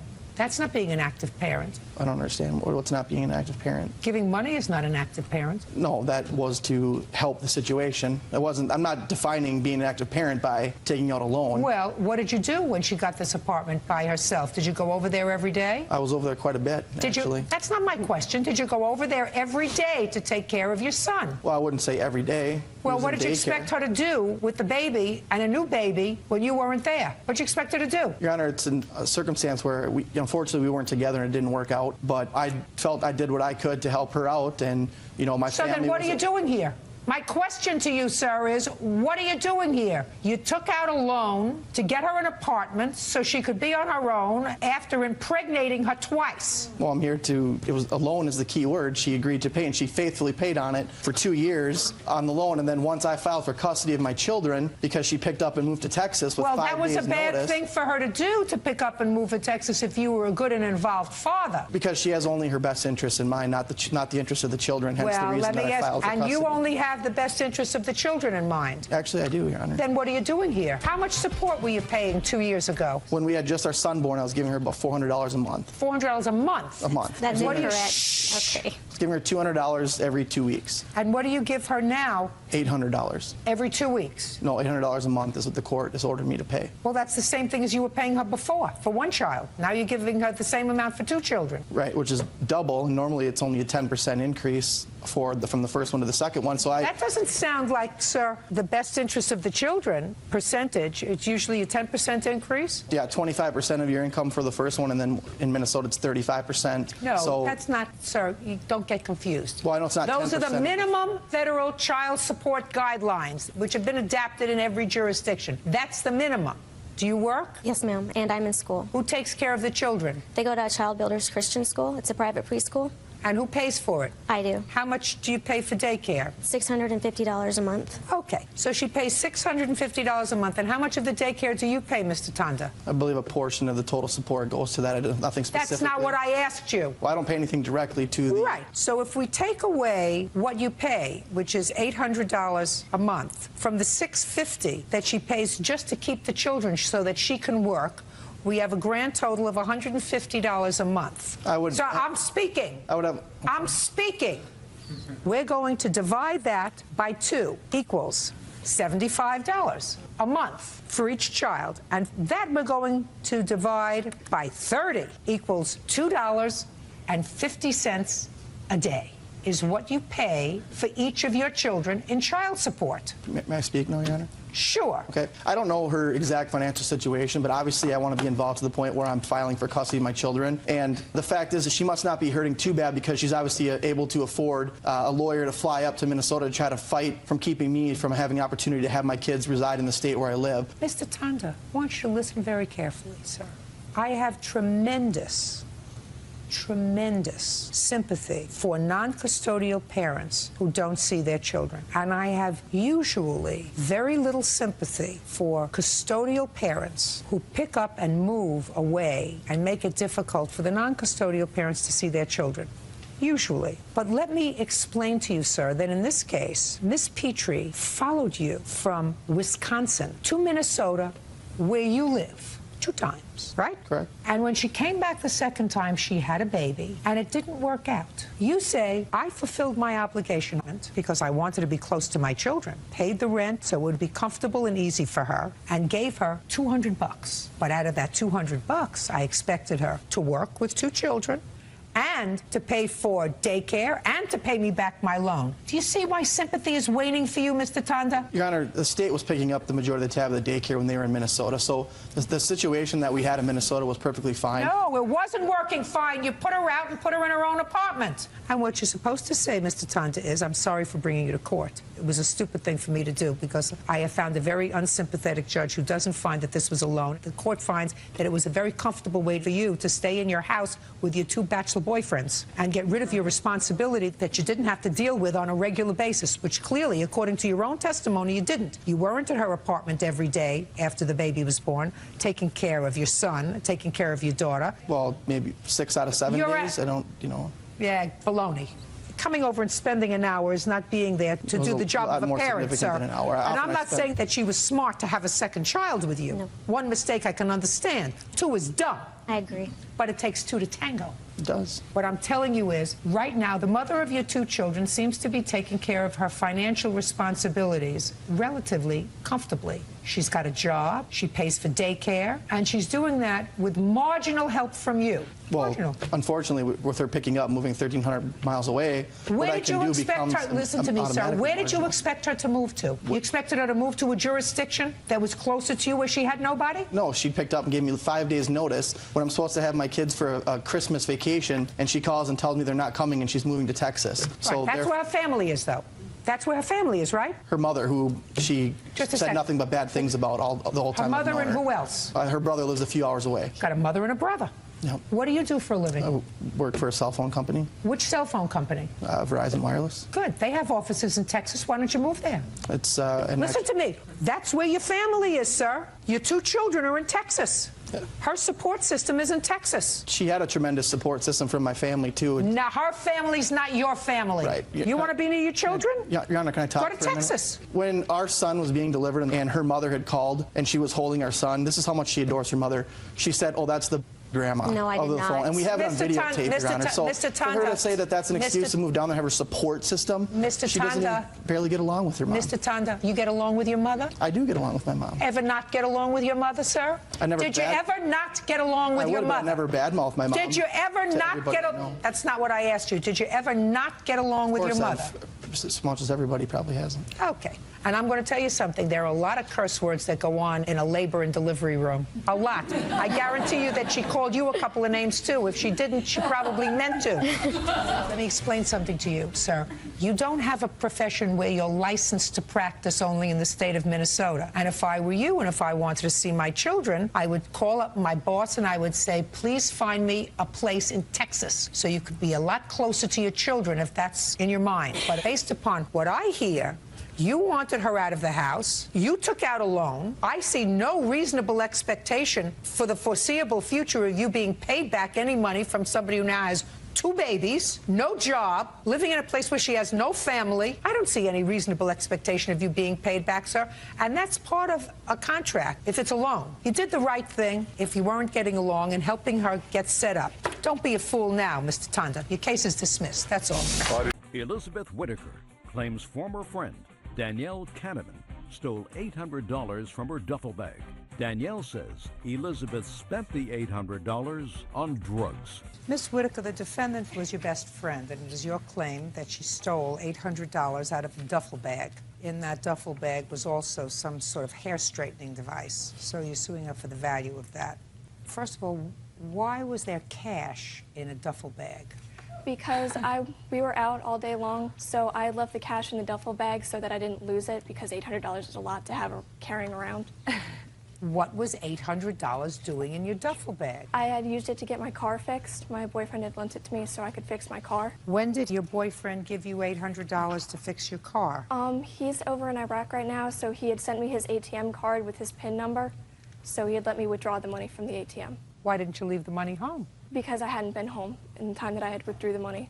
Oh, you said, I withdrew the money on approximately 5 separate occasions. Yes, ma'am. So what I'm asking you is, why didn't you leave the money home? The answer is not that you weren't home. You were home in between those 5 different days that you deposited the money. No, ma'am, I was not. I was with Danielle the entire time. I had not been home once. Over how many days did you withdraw the money? 2, the 13th and the 14th of March. So you were keeping it in the duffel bag to fix your car? Yes, ma'am. The duffel bag was at Danielle's house the entire time. Why are you looking so ridiculously funny? I'm not. I just think it's funny because it's not. None of it's true. I'm just. I just know that none of it's true, so I'm just listening to what she's saying. Who else lives in Danielle's house? At the time, only her sister's boyfriend. What's your sister's boyfriend's name? Zach. Why was he staying with you? It's my sister and her boyfriend's house. She moved in when they started dating. Now they're engaged, So you were staying with them? Yes, I was living with my sister in Spring Hill. They weren't living with her. She moved in with her sister and her sister's boyfriend. Correct. On what date did you find the duffel bag missing? The 15th, we'd had a fight. My duffel bag was still at her house. She had spent the night at my house the previous night. We had a fight, so I made her leave. And like 20 minutes after, I realized, so I called her and she told me that I wasn't getting it back. Okay, you made her leave. What did you say to her? We just got into a fight. We were screaming at each other, and she just left. And I told her, just get out. What did you say when you called her 20 minutes later? I just told her that because I had clothes and my hair straightened and everything, I just told her that I needed it all back, and she told me. No, just a second. Did you say anything about cash?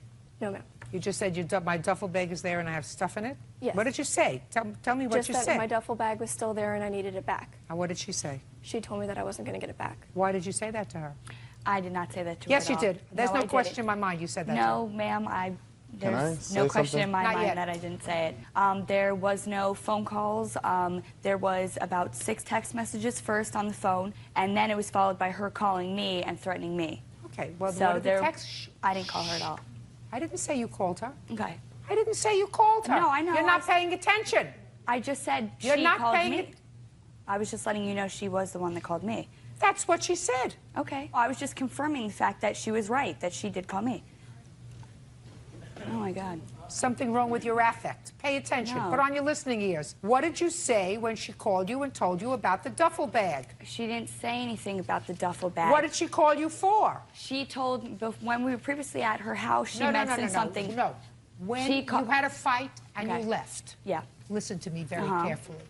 When you had a fight and you left, she called you. That you just told me happened. What did she say when she called you?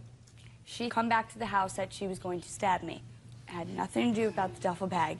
She said, come back to the house because I'm going to stab you? Yeah. And I called, and then after her phone call, I called up her mother and let her know that she called me and said that. This is my best friend since I was about 5 years old. I went to his house. I was crying, upset. It's about 25 minutes back to my sister's house. I didn't want to drive back there upset. I knew, you just don't want to drive when you're upset. So I stopped at his house, and that was about the time she did like 6 text messages. And about 5 minutes after I got to his house, he was actually sitting there when she made that phone call. And then I called her mother, and I actually called the police.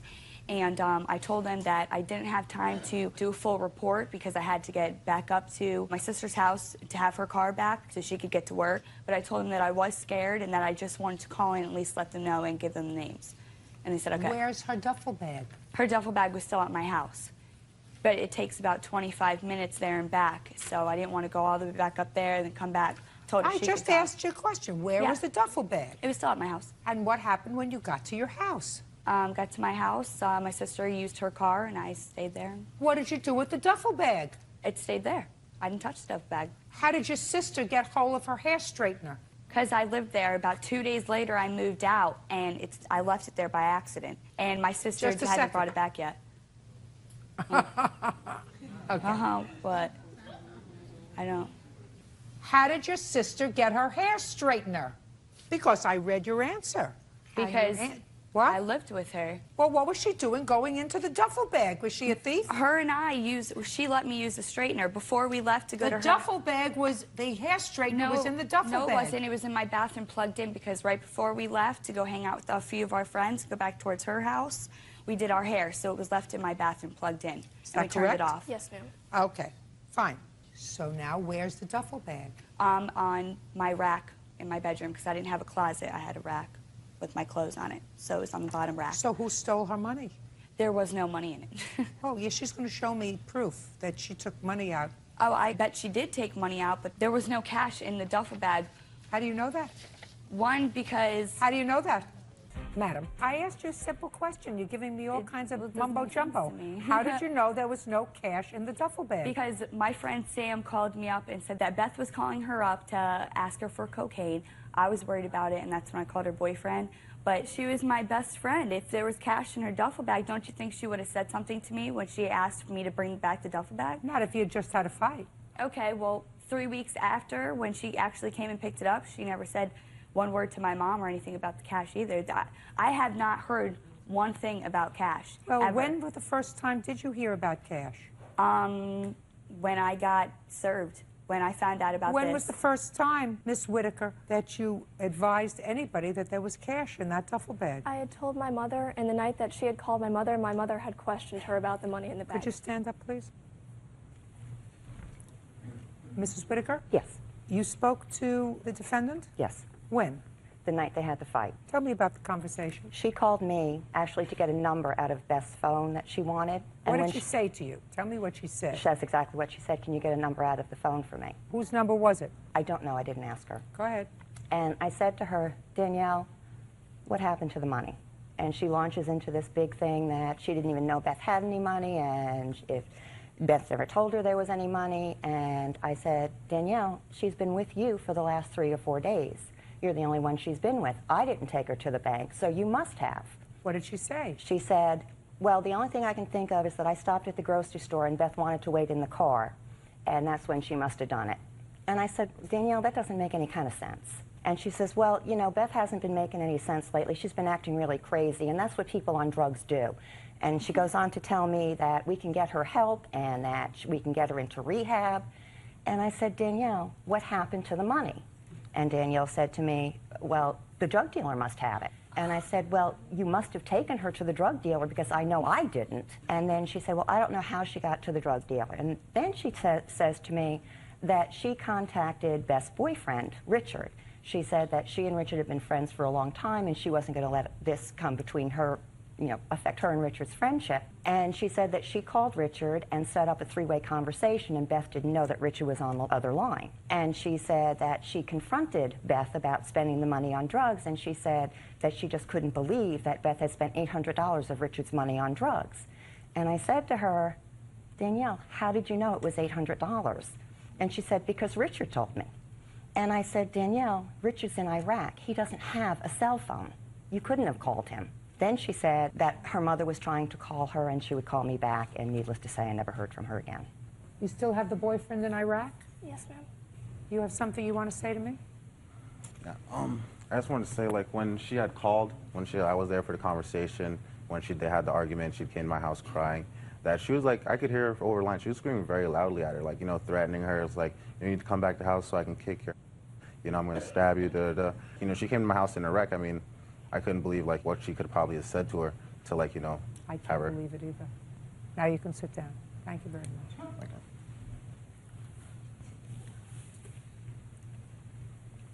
Did you have that conversation with Mrs. Whitaker? Some of it, yes. Sure. I don't know It's what not I an didn't answer. say to her, but I know what I did say to her. She didn't ask me about an actual amount of money. What she asked was, she told me she found some ATM. So you knew about them, just a second. So you knew about the money, the missing money, listen to me. So you knew about the missing money the same day as it was missing. I knew that she said she found withdrawal receipts. So I didn't know anything about the duffel bag, cash being in the duffel bag. She just told me she found withdrawal receipts and said that Beth spent some money. I had no idea there would be money at my house. There couldn't have been money at my house, because there was no conversation about that until obviously now. No, Her mom there told was me a that there conversation about it with her mother the same day that it happened. And usually, But it had nothing to- I am, yes, it had to do with that money. Not with my house, though. She called me up and said that she found withdrawal receipts and she wanted to know if I knew anything about it. I told her no, that I never brought her to the bank, and that's all that I knew. And you didn't discuss with her a 3-way conversation? No, I don't have her boyfriend's cell phone number. All I'm asking you is, you didn't discuss a 3-way conversation with her? No. No, I don't believe you. Okay. How's that?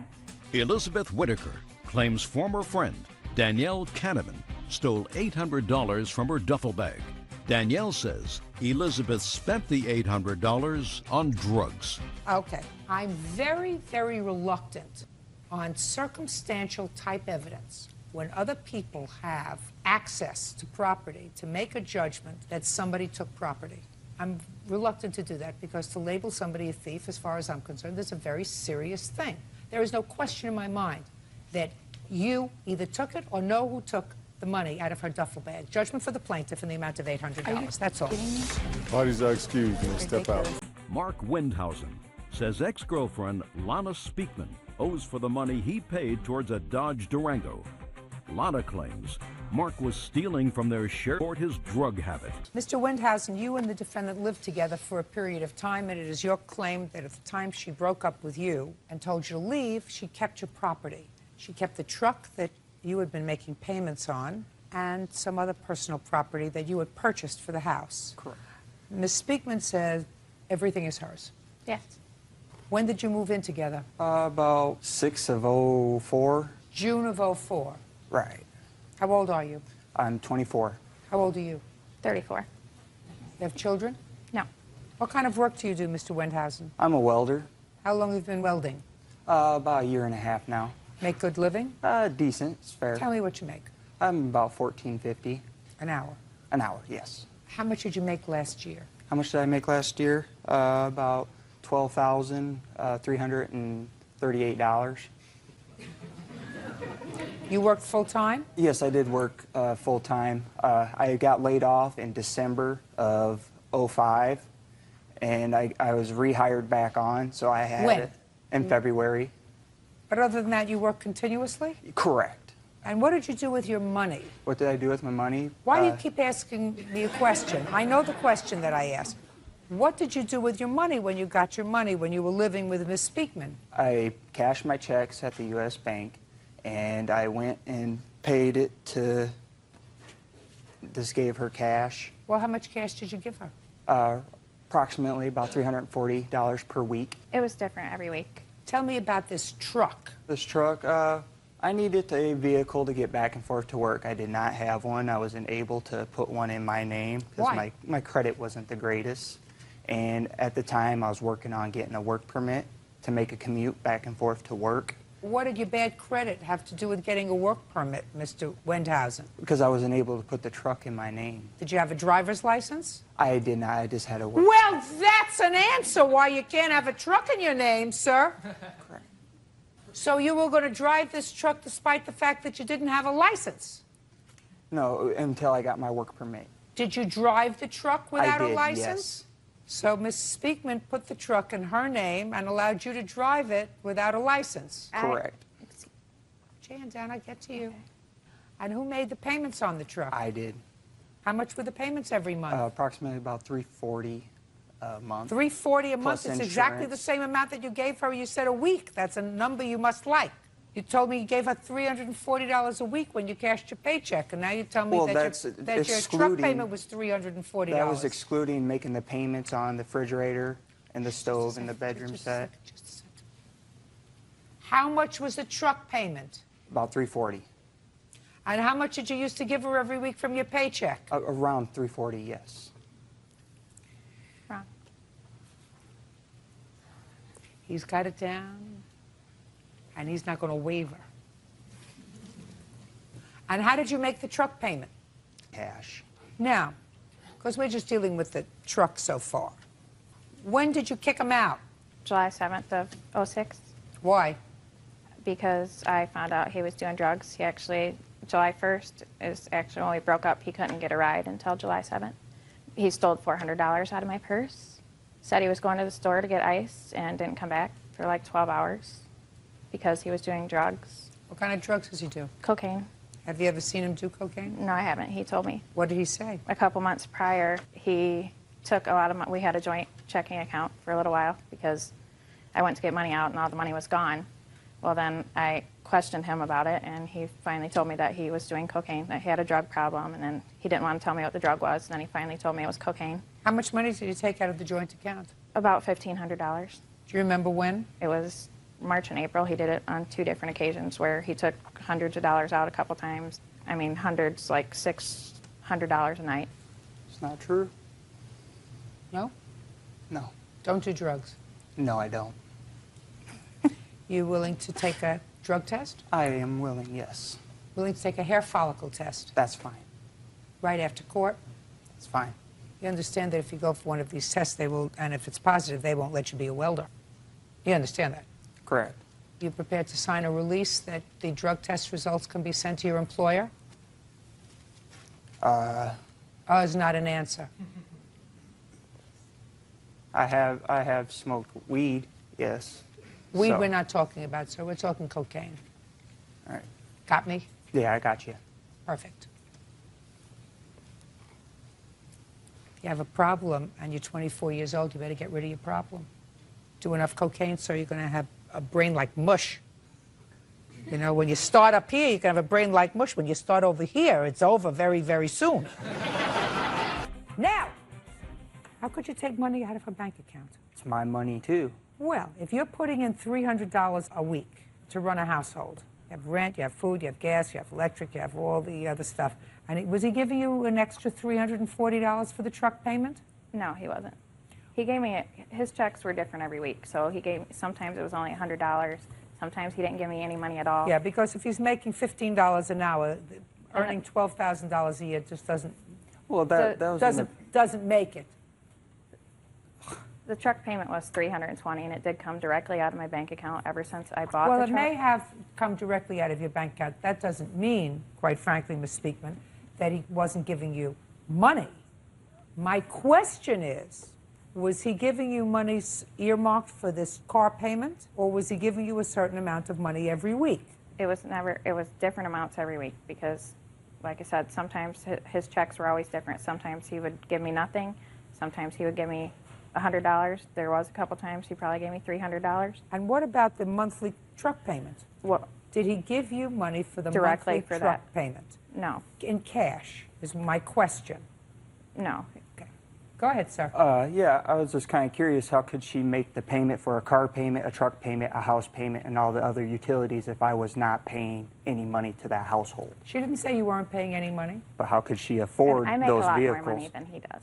What kind of work do you do, Ms. Speakman? I work at a factory. And how much do you earn an hour? $22 an hour. And how much did you earn last year? $50,000. And you were earning $15 an hour, which is, you know, only a third less, and you only made $12,338, sir. That figure that you told me specifically, $12,338, which is what you said you earned last year, only 2 months you were out of work. Ms. Speakman. Yes. What did you do with the truck? I still have the truck. I'm still making payments on the truck. What are you going to do with the truck? I'm probably going to keep it. Now, if Mr. Wendhausen is prepared to get a loan for $5,000 in his name, are you prepared to give him the truck? No. Sure. Sure you are. Listen to me, Mr. Wendhausen. You come back to me with a fully committed loan in your name for $5,000, and I will direct Ms. Speakman to turn over the truck to you. Do you understand? I do. But she certainly doesn't want to give you a truck that's in her name, and she's certainly not going to give you the value of it or what you claim to put in, because you can't prove what you put in to the truck unless you have canceled checks. No, I paid everything cash.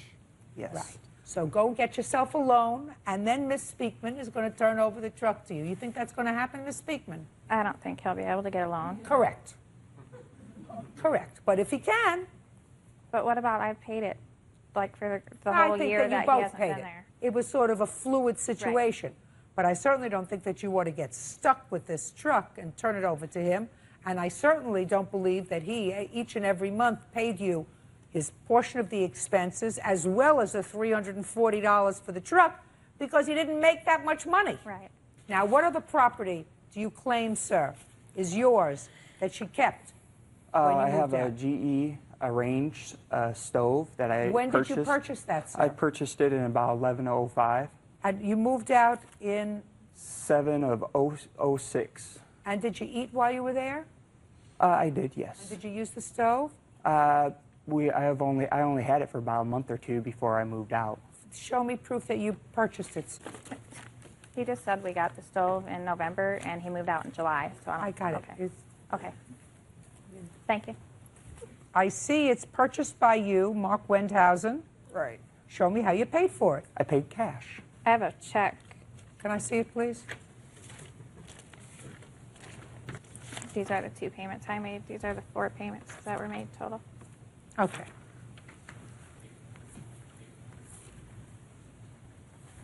She's got proof of the payments, sir. Proof of the payments that I paid?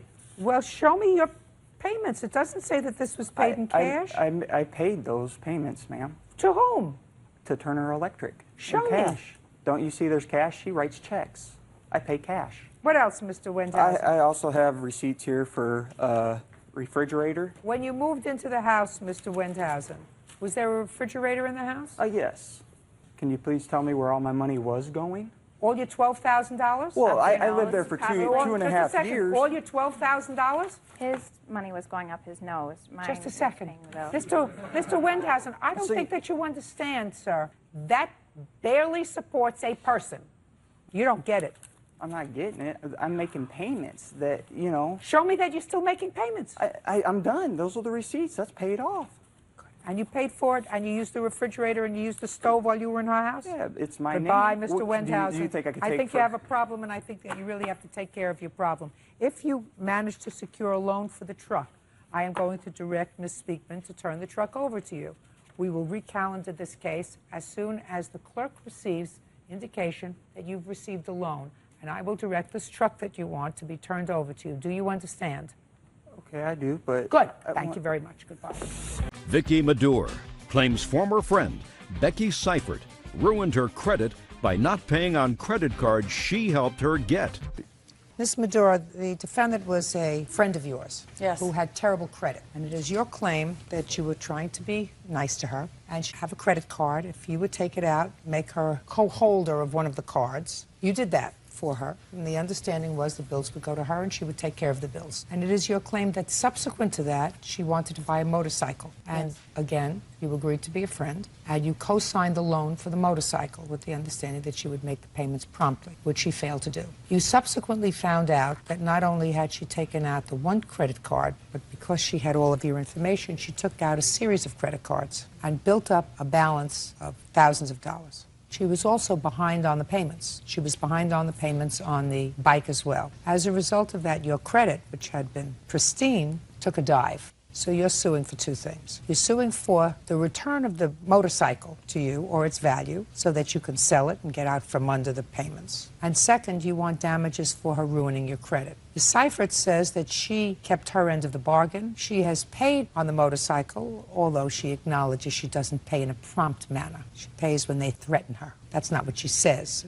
but I gather that's the case, that when they threaten to either sue her or repossess the motorcycle, she makes a payment. That still doesn't positively impact on your credit. And she says that she kept her end of the bargain by making the payments on the credit card. She also says that you opened up all these credit cards for her, not just the one that you say, but all of the others. When did you open up this credit card with her as a co-card holder? Probably around June of '05, and there was only one card, and if there was all these credit cards... No, just don't, you don't have to answer for her. Okay. You opened up one June credit... of '05. And with what financial institution? MBNA, MasterCard, and both our names are on it. And as far as you know, that is the only card that you authorized her to get? Yes. With your information? Yes. How many cards did she get using your information?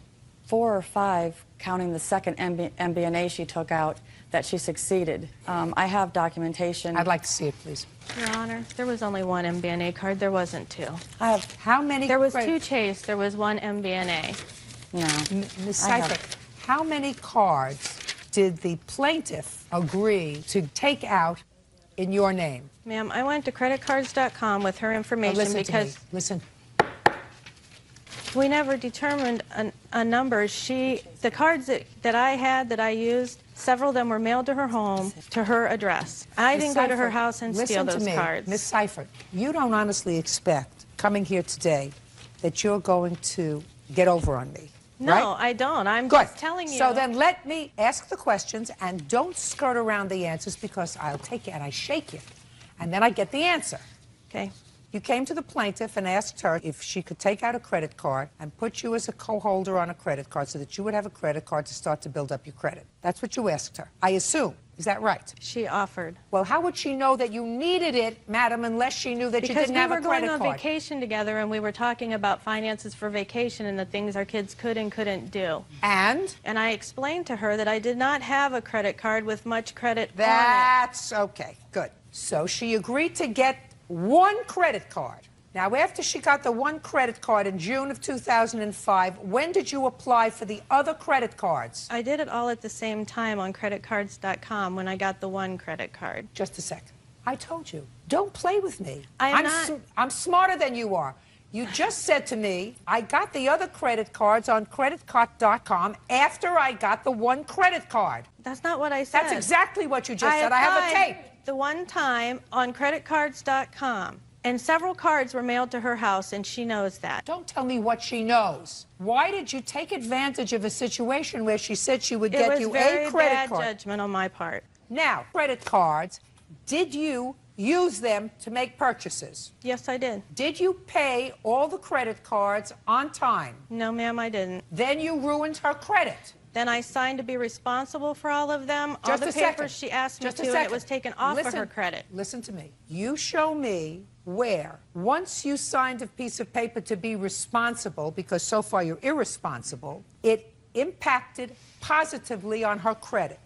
Show me. I don't know where it acted positively, but she was even told it was taken off her credit after the affidavits were signed, and I also have 2 receipts for $6,500 we've paid her. Just a sec. For? Towards the credit cards. Well, and you didn't pay it to her, you paid it to the credit card for things that you bought. No, we gave it directly to her to take care of it. Doesn't make any difference, madam. Don't you get it? Once you become a deadbeat in the credit card world, you don't automatically become not a deadbeat just because you pay the credit card. You remain a deadbeat. But they said that because they called it fraudulent, it would come off of her report. So you acknowledge that you fraudulently No, applied? she made me sign those papers because if I didn't, because I'm on probation, she was going to call my probation officer, which she threatens to do all the time. Sounds like a great idea to me. Now, let's get to the motorcycle. She also co-signed a loan for you for a motorcycle. Is there any reason why you did that, madam? I was trying to be good-hearted, which I will never do again. You have children? Yes, I'll never even co-sign for my children. I've learned a lesson the worst way. Okay. Now, do you pay for the motorcycle on time? No, ma'am, I haven't. Which means that you have destroyed her credit. Yes, ma'am, I probably have with the motorcycle. Good. Now I'd like to see what papers you have. They asked me to bring, I brought a picture of the motorcycle. She wants the motorcycle back, but the title is solely in my name. So if she wants the bike back, she's going to have to get my name off the title that she lets ride that bike, and she's not capable of riding it herself. Just a second. And then I have a when statement did now you- that shows that all my payments are current. You make your payments late. Well, I mean, it shows that I'm current right now. I don't care whether you're current right now. You make your payments late. Can I see the title to the motorcycle, please? When did you co-sign on the motorcycle?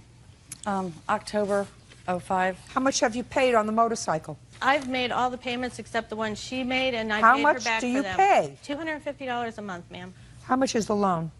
She owes, right now, there's still almost $12,000 owed. Right here it is.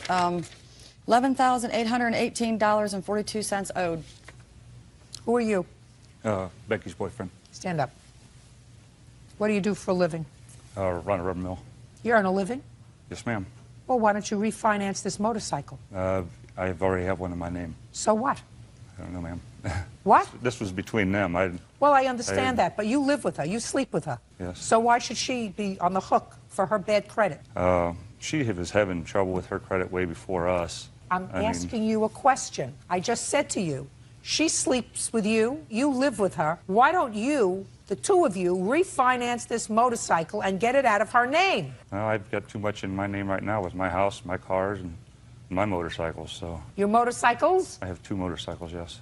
Well, why don't you sell one? Because I like them. Yeah, but you have a problem. You live in a home with this lady, and she's got a problem. So why don't you Right, help her and- fix it? Well, I did. I took out a 401k loan and paid off the credit cards that she had with her to help her out. I mean. What does she do?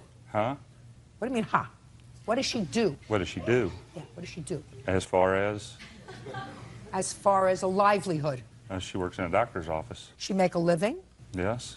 So why doesn't she refinance it? Your Honor, I don't know. Why don't you refinance it? I can't get it just in my name, Your Honor. Well, maybe you can get it in his name. He owns his own home. Well, we haven't tried that, but the last time he tried to get a loan, they said he had too much credit out. Then why don't you sell the motorcycle? I just haven't found anybody that'll buy it. It's not worth what we owe on it. Now, she says she wanted to sell it. Her problem was she couldn't get what was owed on it. So you would have no problem signing it over to her, right? As long as it's out of my name, I have no problem, and I've told her that Fine, before. absolutely perfect. Have her sign this over to her, That's please. a memorandum title, ma'am. So? But that is not the actual title. So I understand Okay, that. that's The what I'm actual asking. title has a lien on it.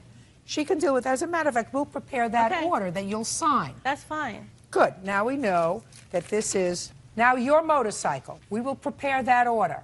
Now you're suing her for $3,000 because in addition to the return of the value of the motorcycle, you want damages for ruining your credit, right? Yes. And hopefully the $3,000 that you're suing for that will help compensate you for the loss that you're going to suffer on the motorcycle. Do you understand? Yes. Very good. Judging for the plaintiff, in the addition to the order that this will now be in your name, subject to the lien, judging for the plaintiff in the amount of $3,000. That's all. Thank you. Dewanique Key says her cousin, Datiana Johnson, used her identity during 2 traffic stops.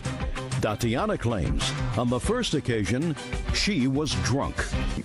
You're going to find this really interesting, Bird. Guaranteed. You see, Miss Johnson over here got stopped by the police for a traffic infraction. The first time you were stopped, what kind of violation was it, Miss Johnson? Speeding. Speeding?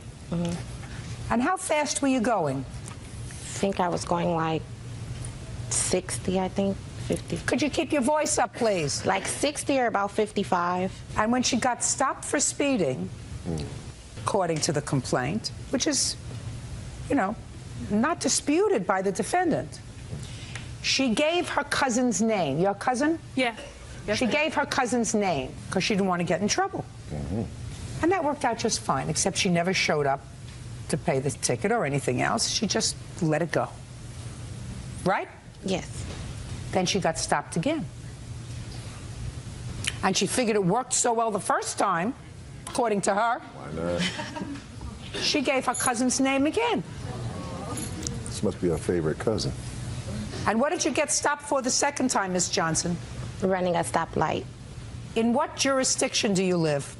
Los Angeles. She again gave her cousin's name. Well, can I explain the first time, you know? It's not funny. I don't think you're funny. I don't think you're funny at all. So let me go further, and then we're going to get the details of this fiasco, because, you know, I like to sort of lay out the situation. So she gives her cousin's name twice. Her cousin finds out about it. How? I was getting insurance on my car, and the lady notified me that my license was suspended, and I had 2 tickets on my record. And I could not get insurance until the license was cleared up. So your license, they suspended your license? Yes, ma'am. You're lucky they didn't issue a warrant for your arrest. Yes.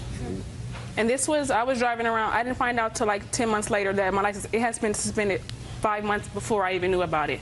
So she and her cousin discuss it, and she decides to do the responsible civic thing and goes to court and pleads guilty. I plead guilty. Yeah, she pleads guilty. Okay. And and they assess her fines. And this is what the case is about. She wants her cousin to pay the fines, all the fines, for the 2 tickets she got. Your Honor. And the cousin says, I don't know. We're family. Because I was trying to understand what your defense is. So before I go on, I want to tell you both the following. What you did was a crime, Miss Key. Do you know that? No. Well, I'm going to explain that to you. When you go into court and you pled guilty, someone said to you, raise your right hand, you swear to tell the truth, so help you God? Yes, ma'am. And then they said to you, what is your name? Dewanique Key. And you told them your name. And then they said, how are you pleading? Guilty. You said, I'm pleading guilty. And you're pleading guilty because you were guilty. No, ma'am. Well, that's what you were doing. When you enter a plea of guilty, what you're doing is you are perpetrating a fraud on the court. Do you understand that? Yes, ma'am. That's a crime. You can't do that. You can't do that. And when you gave her name, that is a crime. Do you understand that? Yes, I do. Is this the first time somebody told you it was a crime? No, it's not. When for the first time did somebody tell you it was a crime, Miss Johnson? The second time after I did it. You mean you didn't know the first time? Well, the first time I was intoxicated, and I just said the first thing came to my mind. So not only were you speeding, you were drunk and speeding. It was my birthday. But I mean, I was turning 21. So I was intoxicated that day. Judge, the only reason why I pled guilty, she agreed to pay me. So we didn't have to go through all these court processes. She said, I'll pay you for it, don't worry about it. Under that, I said, okay. Once I got that money, I told her, this is how much it costs, you owe me this, and it has to be done by August 8th. That was our court date. I didn't get any money but $50 from her. Just a second. You have a driver's license? Yes, I do. Go get it.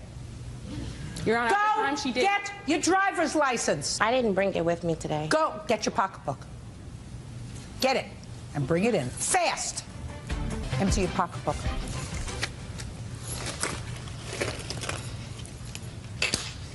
Is that your driver's license? My California ID. I'll take it. Now empty your pocketbook. I don't have the driver's license here. Then empty your pocketbook. You want me to take everything out of my purse? I want you to give me your driver's license. I didn't bring it. I didn't drive today. Unless this court receives your driver's license, madam, within 3 days, it is my intention to inform the police department in Los Angeles to confiscate your driver's license. Do we understand each other? Do we understand each other? Yes. Can I ask why, though? I mean, this is because you perpetrated a fraud on the court. Her driver's license was suspended when yours should have been suspended. Don't you get that? And I had a fake trip here. Don't you get that? Your driver's license should have been suspended. You were driving, according to you, drunk. You got a speeding ticket. You gave somebody else's name. The second time, you did the same thing. You ran a red light and gave somebody else's name. And you still have a driver's license. Your driver's license should have been suspended. And if I don't get your driver's license so that you don't have it, it is my intention to inform the police department in Los Angeles, which I may do anyway. Do you understand that? Yes, ma'am. This belongs to me. Now, you have 30 seconds to tell me why you don't owe those fines. Because I was under the impression that she did community service. Are you out of your mind? Are you out of your mind? Well, she told me she was going to do community service She's for not her. doing community service for you. Why should she do community service for you? What are you doing? She was doing it for herself. I don't understand what you mean she was doing it for herself. Meaning because that's my name. I don't understand what you mean she was doing it for herself. Because she called me and told me that the judge ordered her to do community service. So when she told me that, I thought it was taken care of. What do you do for a living? Right now, I'm not employed. How do you support yourself? I have ways. How do you support yourself? My daughter's father. Supports you? Child support, basically. Who do you live with? My mother. Why don't you work? I was employed. I just recently stopped. Why? I was working through an agency, and they're looking for another job for me. What kind of car do you drive? A Cadillac. I asked you a question. An answer I want. A Cadillac. What year? 98. In whose name is the car? It's in my name.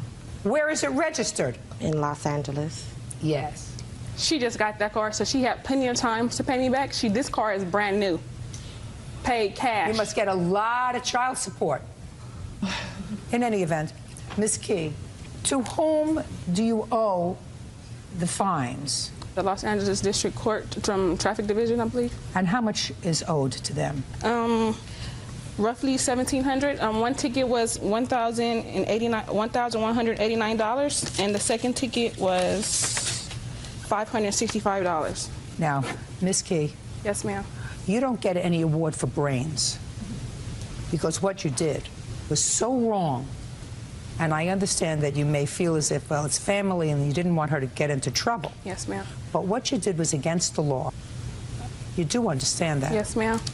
I mean, you deserve to have a consequence. I assume that you did already have a consequence. I had enough. You had enough? Yes.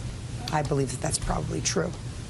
She hasn't had any yet, but believe me, she's going to have plenty, because she's not going to have a license to drive around in this new Cadillac that's in her name.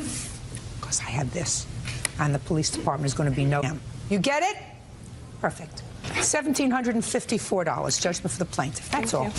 21-year-old Dora Speicher and her mother, Brenda Waters, are suing the father of Dora's children, Leonard Kiwi, for a loan to get his car fixed, the return of belongings, and pain and suffering. Who's Miss Waters? Miss Spicer, this is your former boyfriend, and you have 2 children with him, is that right? Yes. How long have you been together?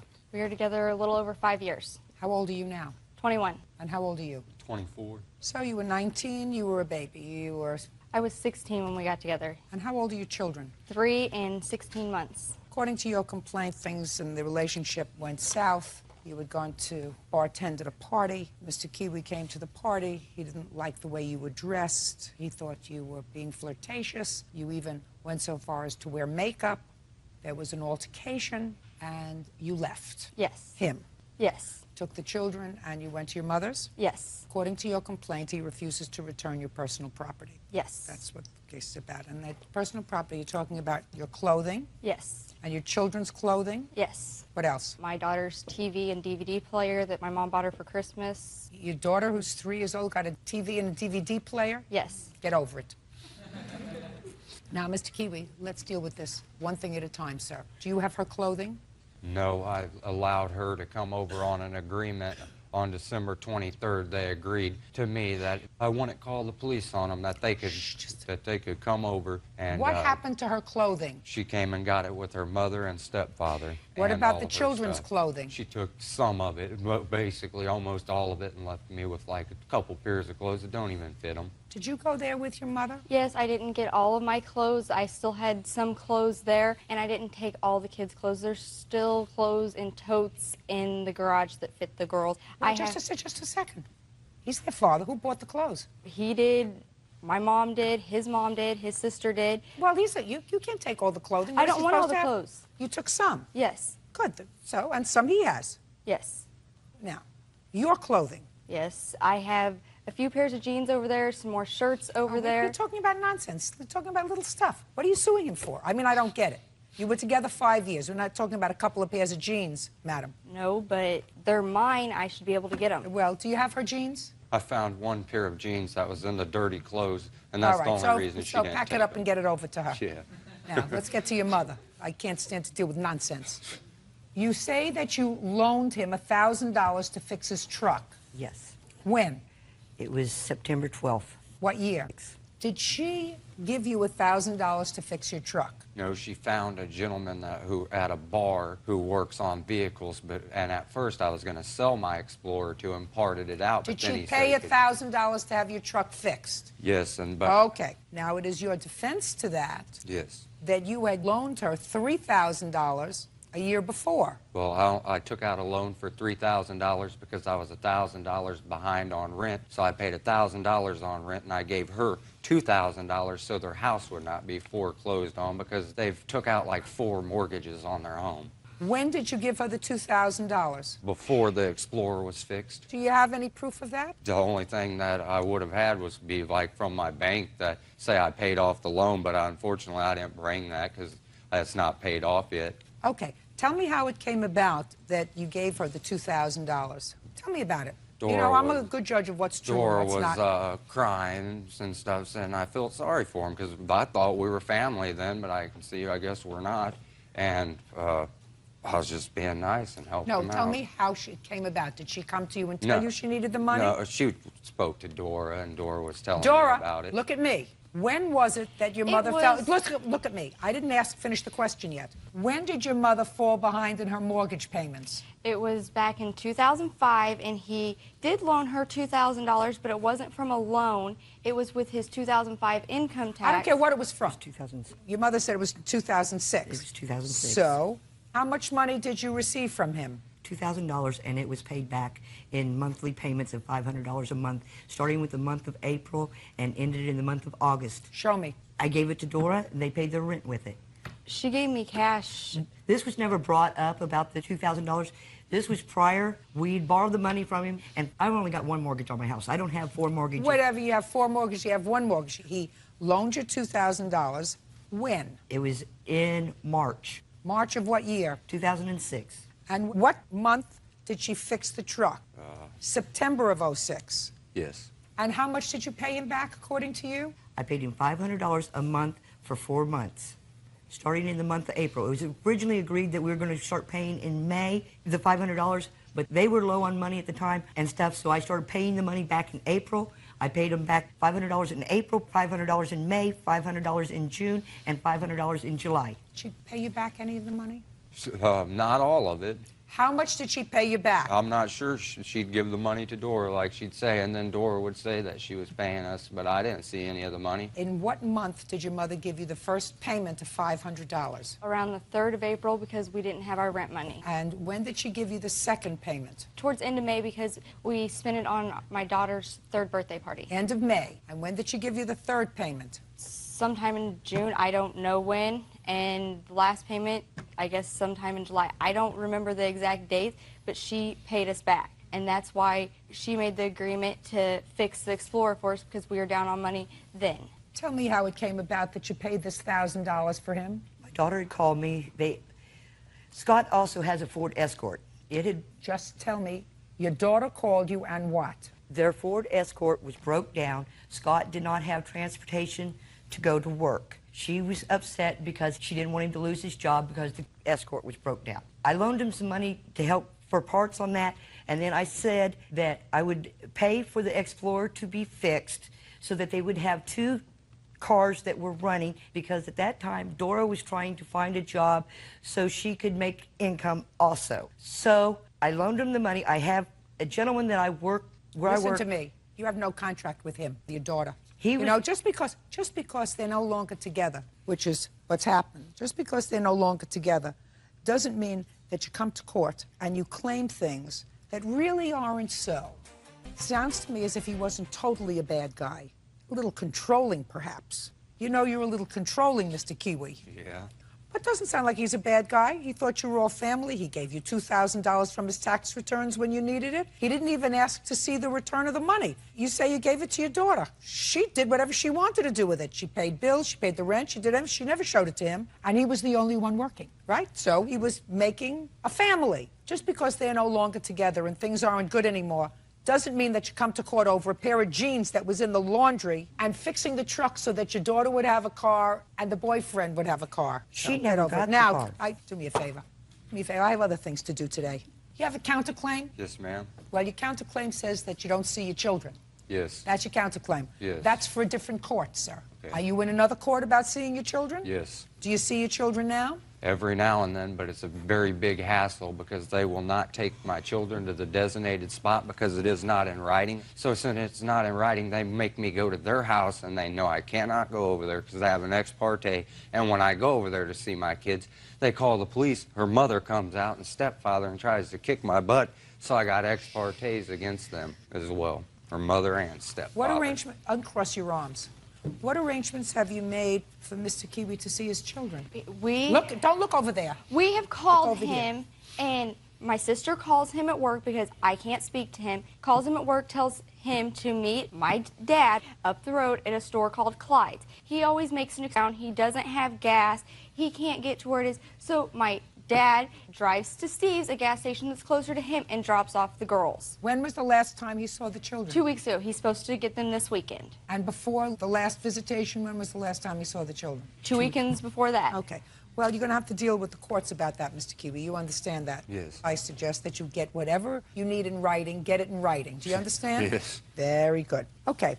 This case is going to be resolved this way. I want you to go into the laundry, and I want you to get a pair of jeans that she left there, put it in an envelope, and mail it back to her. Do you understand? Yes. Other than that, the case is dismissed. Goodbye. Verna Rittenauer claims her estranged son-in-law, Brian Hill, owes for a loan and babysitting fees. Brian says Verna and her daughter are deadbeats.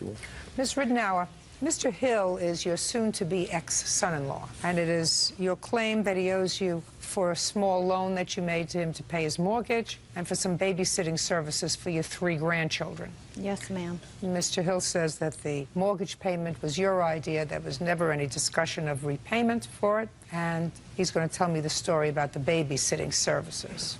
I want to start with you, Mr. Hill. How long have you been married? Since '95. And how old are your children?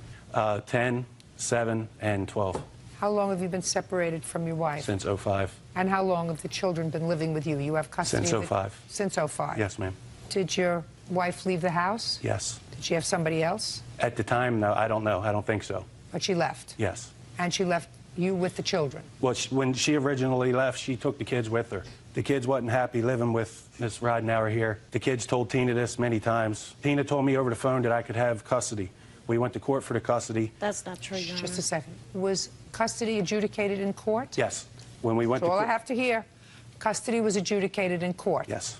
Did you and your wife make an agreement with regard to the custody of the children? Yes. So it was resolved between the two of you that you would have custody and she would have visitation? Yes, ma'am. Do you get child support for the children? It's court ordered, but I haven't received the first check yet. And how long has it been since you got child support from their mother? I believe it was April or May of last year, 06. Now, Ms. Ridenour, when do you claim you made this loan to Mr. Hill with regard to the mortgage payment? 7th of 2006. Tell me about it. Mr. Hill was at my house stating that him and the children wanted to move back to his home because he was living with his mom, but he didn't have the money for the mortgage payment. I stated to Mr. Hill that I would lend it to him. He come back and said that he did not want any handouts and that he would pay me back. And I stated that he can make payments, and I haven't received a penny from Mr. Hill. Your Honor, that's wrong. Okay. Now tell me about the babysitting. The babysitting, Mr. Hill asked me if I would watch the 3 children for him while he worked, that he would pay me. And I said, okay, $75 a week, and he okayed that. And I said, but he had to be home by 7 that evening. Well, Mr. Hill called me that Friday, because it was only a week that I watched him. That Friday, he called me, and he stated that he would be a few minutes late, that his sister was in a car accident. And I said, okay. This was at 5 p.m. I called him at 10:07 in the evening to ask him if he would be back by 8 to pick up the children. And he said, yes, Vern, I'm leaving now, and hung up on me. And so in the meantime, I was on the computer with the 2 granddaughters, and I received an IM through the computer, which was Mr. Hill's mom, saying all these harsh things to me. And then Mr. Hill came and blew the horn at 8 o'clock and picked up the children. And then when I got on my computer, I seen that I had 2 emails that Saturday, the day after, where Mr. Hill was apologizing for his mom. And I also have an email here stating that his mom wanted me to accept her apology as well. So what does that have to do with anything? Because Mr. Hill What does that have to do with anything? Mr. Hill should have called me and told me that he was going to be late and not call his mom and have his mom to IM me through the computer. It was between me and him, not me, him, and his mom. He told me that he called you at 5 o'clock. He said his sister was in an automobile accident and he was going to be late. Didn't you just tell me that? He said a little late. So what? You're watching. You're with your 3 grandchildren. Do you work? No, ma'am. So what else do you have to do? If he said he had a family emergency, what's the big deal? Because I watched him before, and he's never picked them up until 9, 10, 11 o'clock at night. We're not talking about that. We're talking about one particular day. You watch the children for 1 week, according to you. You watch. Where do you think you are? You watched the children for 1 week. You said he was supposed to pick them up at 7. I assume the other days he picked them up at 7. Called you the last day, said, my sister was in an automobile accident. I'm going to be a little late. And he comes to pick the children up 1 hour late. And I'm asking you, you're the grandmother. What's the big deal? The big deal is I watched him 4 months prior to that, and I never charged anything. And you shouldn't charge anything. And he was coming and picking the children up at 9, 10, 11 o'clock at night when it's a school night. Then you shouldn't have volunteered to watch them again if it wasn't satisfactory arrangement.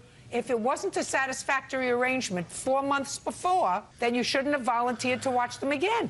It would seem to me that if you are the mother of a deadbeat parent, which you are, because your daughter is a deadbeat, she has not sent support for her children since April of 06, that if your contribution could be helping to watch your grandchildren so that he can work and support them, you shouldn't be here today asking for $75 for babysitting services. Well, how can my daughter be a deadbeat? She's paying child support for the grandchildren. No, she's also not. Giving medical insurance for them.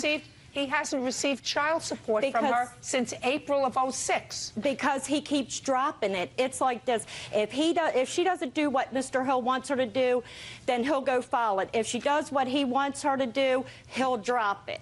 Listen to me, madam. A parent has an obligation to support children that they made. It is irrelevant to me whether it's a mother or a father. If the father has custody of the children and the mother has no children, then what she's got to do is work for it because the children need to be supported. I understand that, Your Honor. Right. And so if I was the that. mother of a parent who did not pay child support and my contribution could be helping to babysit with my children, I wouldn't complain because the father was an hour late because of an emergency. Now, you want to tell me the story about the mortgage?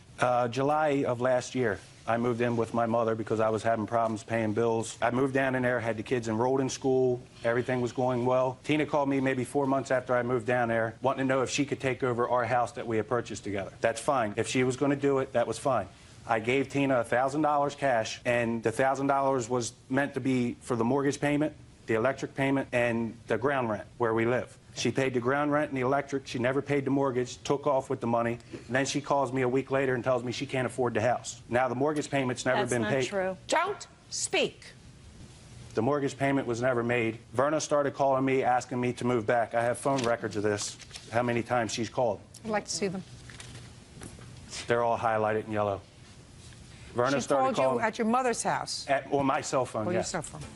Go ahead. She called me wanting me to come back to move up there so she could be closer to the kids, because at this time I was like 150 miles away from her and her daughter. I told her, being I gave my wife Tina all this money, I didn't have money to move back. She agreed to pay the payment for me if I moved back so she could be closer to the kids and part a Christmas present, because it was November when we moved back. Your Honor, that's not true. You didn't want to see your grandchildren? Your Honor, I do want to see my grandchildren. I haven't seen my grandchildren in 3 months for whatever reason. I don't know. I've seen... You told me that you were watching them in May. Well, it's been 2 months.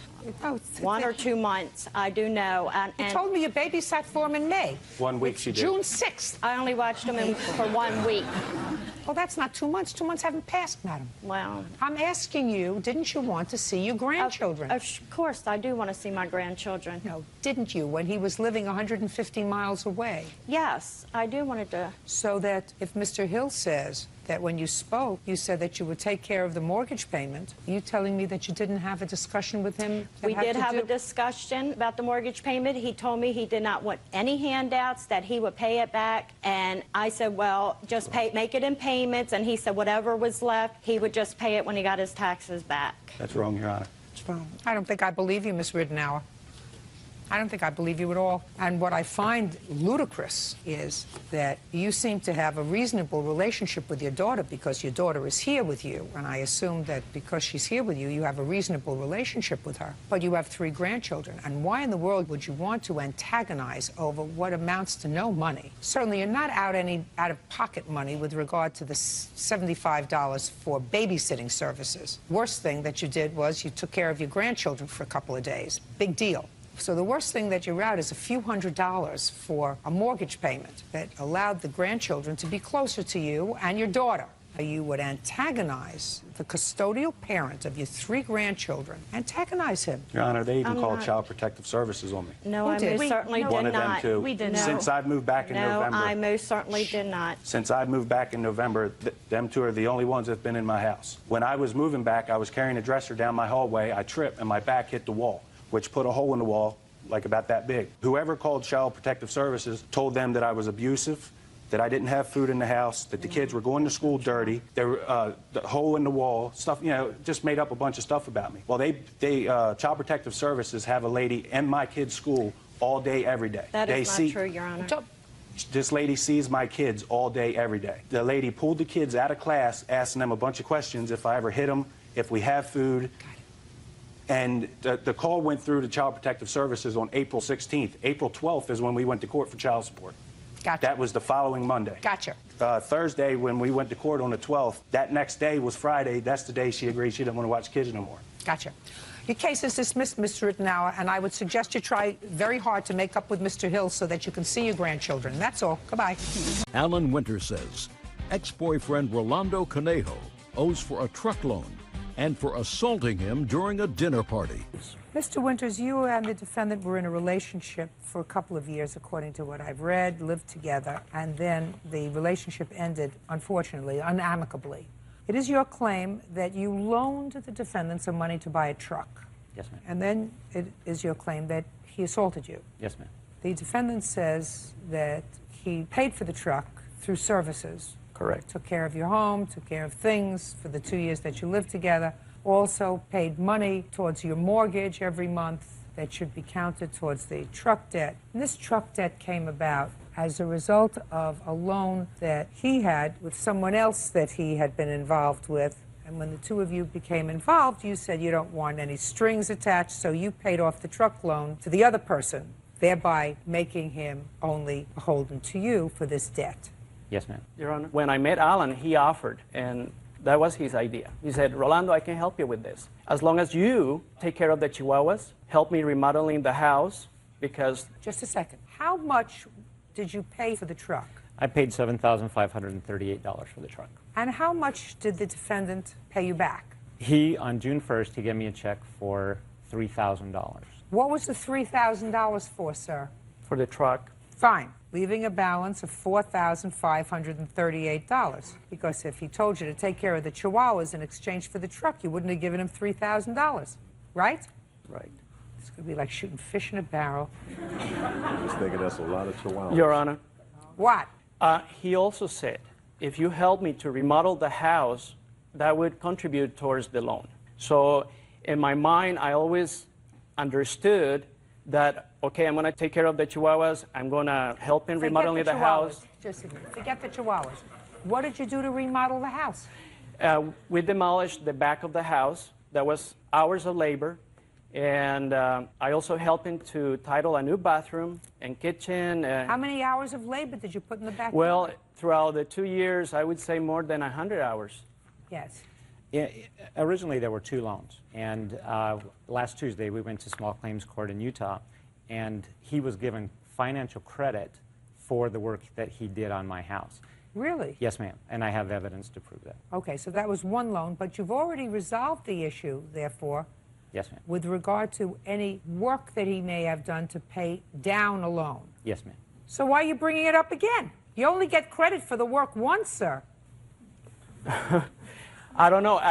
He's the one that is doing all this right now. And we had a fight the last time, and... You can only bring up the work once. Now, you want to go into this assault, sir? Yes, ma'am. On December 1st, 2006, I was having friends over for dinner. I was having Mike and another friend over for dinner. Mike is my witness. Mr. Winters, this assault happened December 1st, 2006. Yes, ma'am. When did you and the defendant separate? In July of 2006. Your Honor? In July, shh, put your hand down, you'll have a chance. So this assault allegedly happened after you separated? Yes, ma'am. We remained friends. Fine. December 1st, 2006. I'll hear you. Okay. He dropped the dogs off because he provided dog care for me. But the Chihuahuas were owned by both of us. So he came over at 1 o'clock in the afternoon, dropped the dogs off, went up to a job interview, came back to my house at 3 o'clock in the afternoon, and we were talking, and I asked him if he was drunk. And he said, no, I'm tired. I haven't been drinking. I knew that he had been drinking, so we went to get groceries because he was cooking Costa Rican dinner for our guests. And on the way to the grocery store, I told him, I said, Rolando, I know you're drunk, and I know you lied to me about it. You don't need to lie to me about being drunk. I knew he was going through a hard time or whatever. So when we got back to the house, it escalated into an argument, and he started to approach me. And the police had already been involved once before. And so I put up my hand and I stopped him. I said, don't come near me. If you come any closer to me, I'm going to call the police. You know that you'll be arrested immediately. So he didn't. And then I said, I want you to leave my house. You're not to stay here for dinner. I don't want this argument to happen in front of friends. And he refused to leave. So he sat on my couch for hours. He said nothing. So I sat on a chair opposite him. And I was reading or whatever. And all of a sudden, he just pops up. And he's very animated. And he said, okay, we need to cook dinner. This was a few hours later. So he starts cooking dinner, and I go in the kitchen, and I'm chopping things up for him. And I told him, I said, you have to promise me that you will not drink anymore tonight, and that you will not argue with me or bring up an argument while my friends are here. And he promised.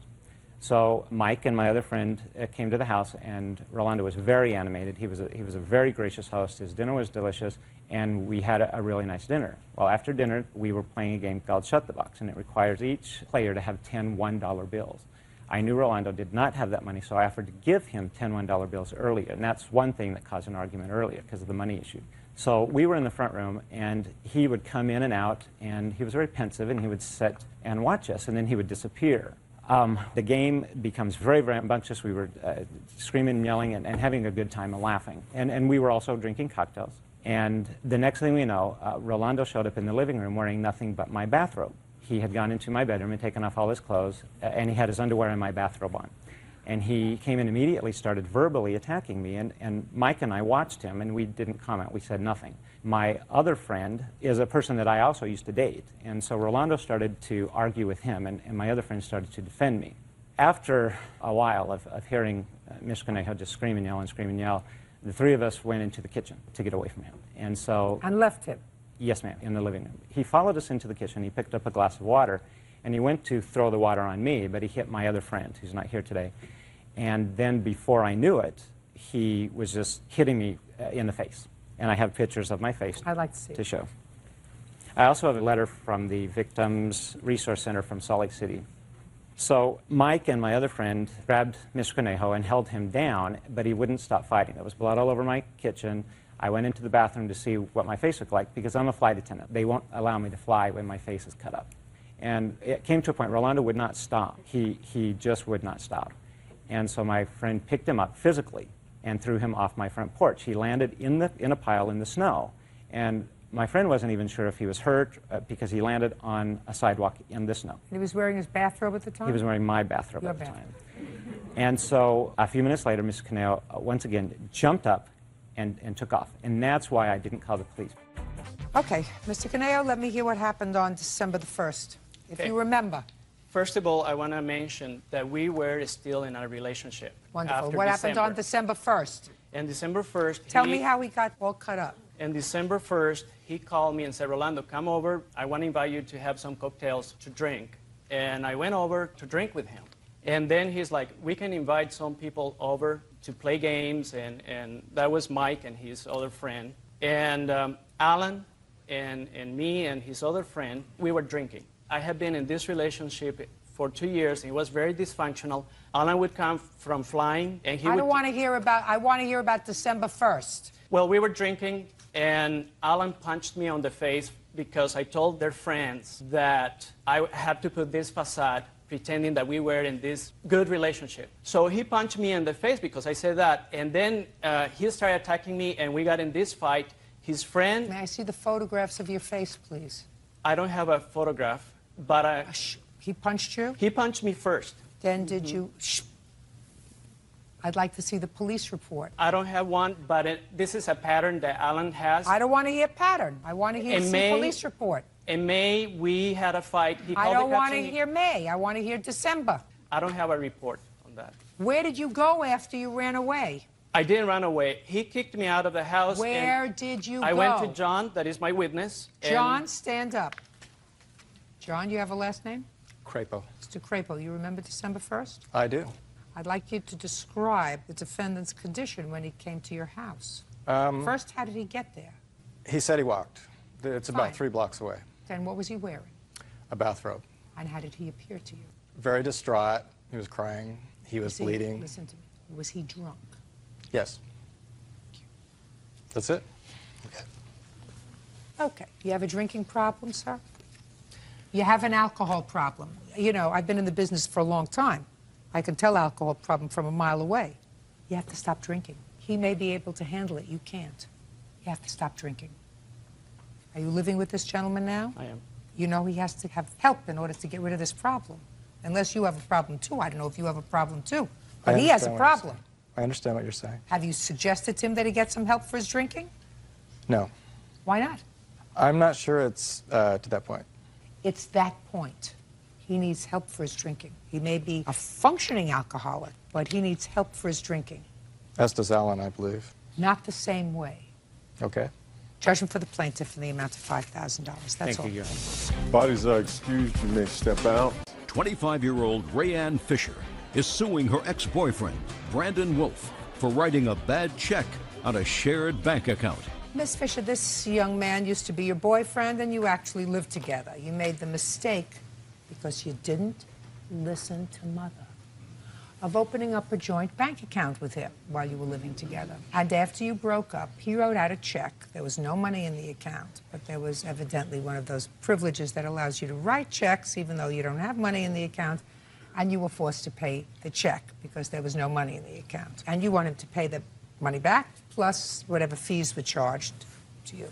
Mr. Wolf has an interesting defense and an interesting counterclaim.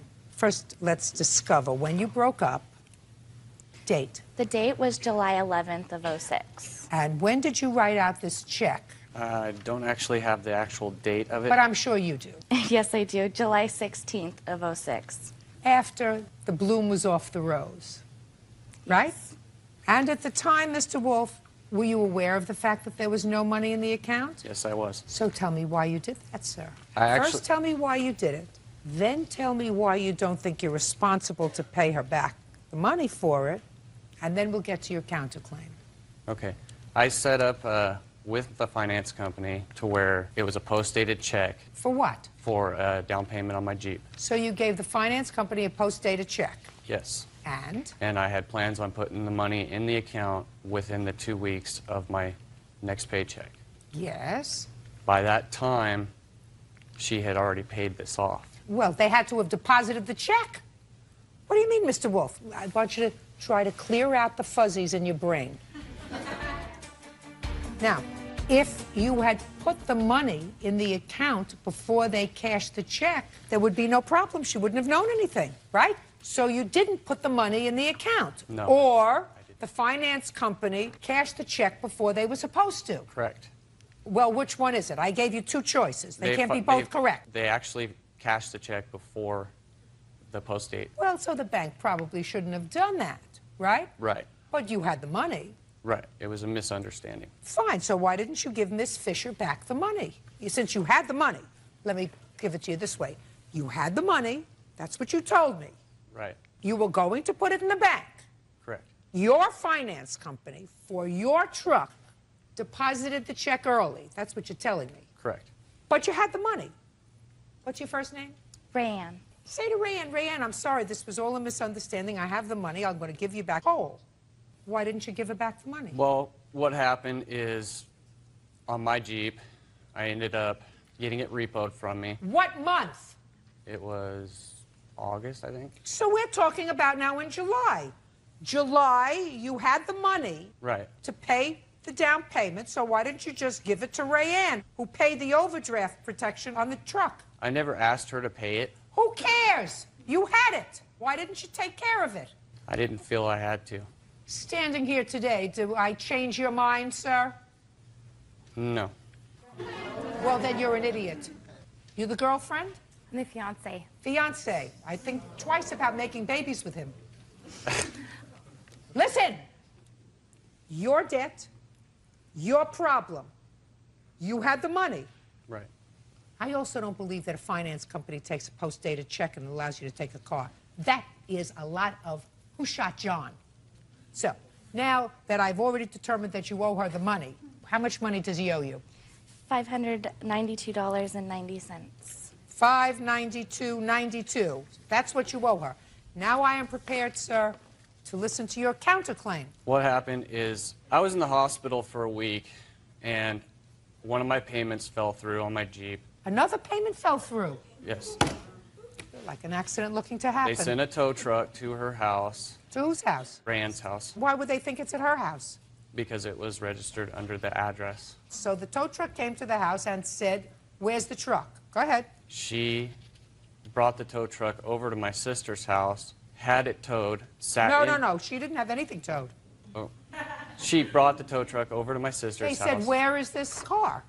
Right. And she said, it's not here. Maybe it's at his sister's house. I'll show you where that is. Is that what you're saying? Yes, So correct. what?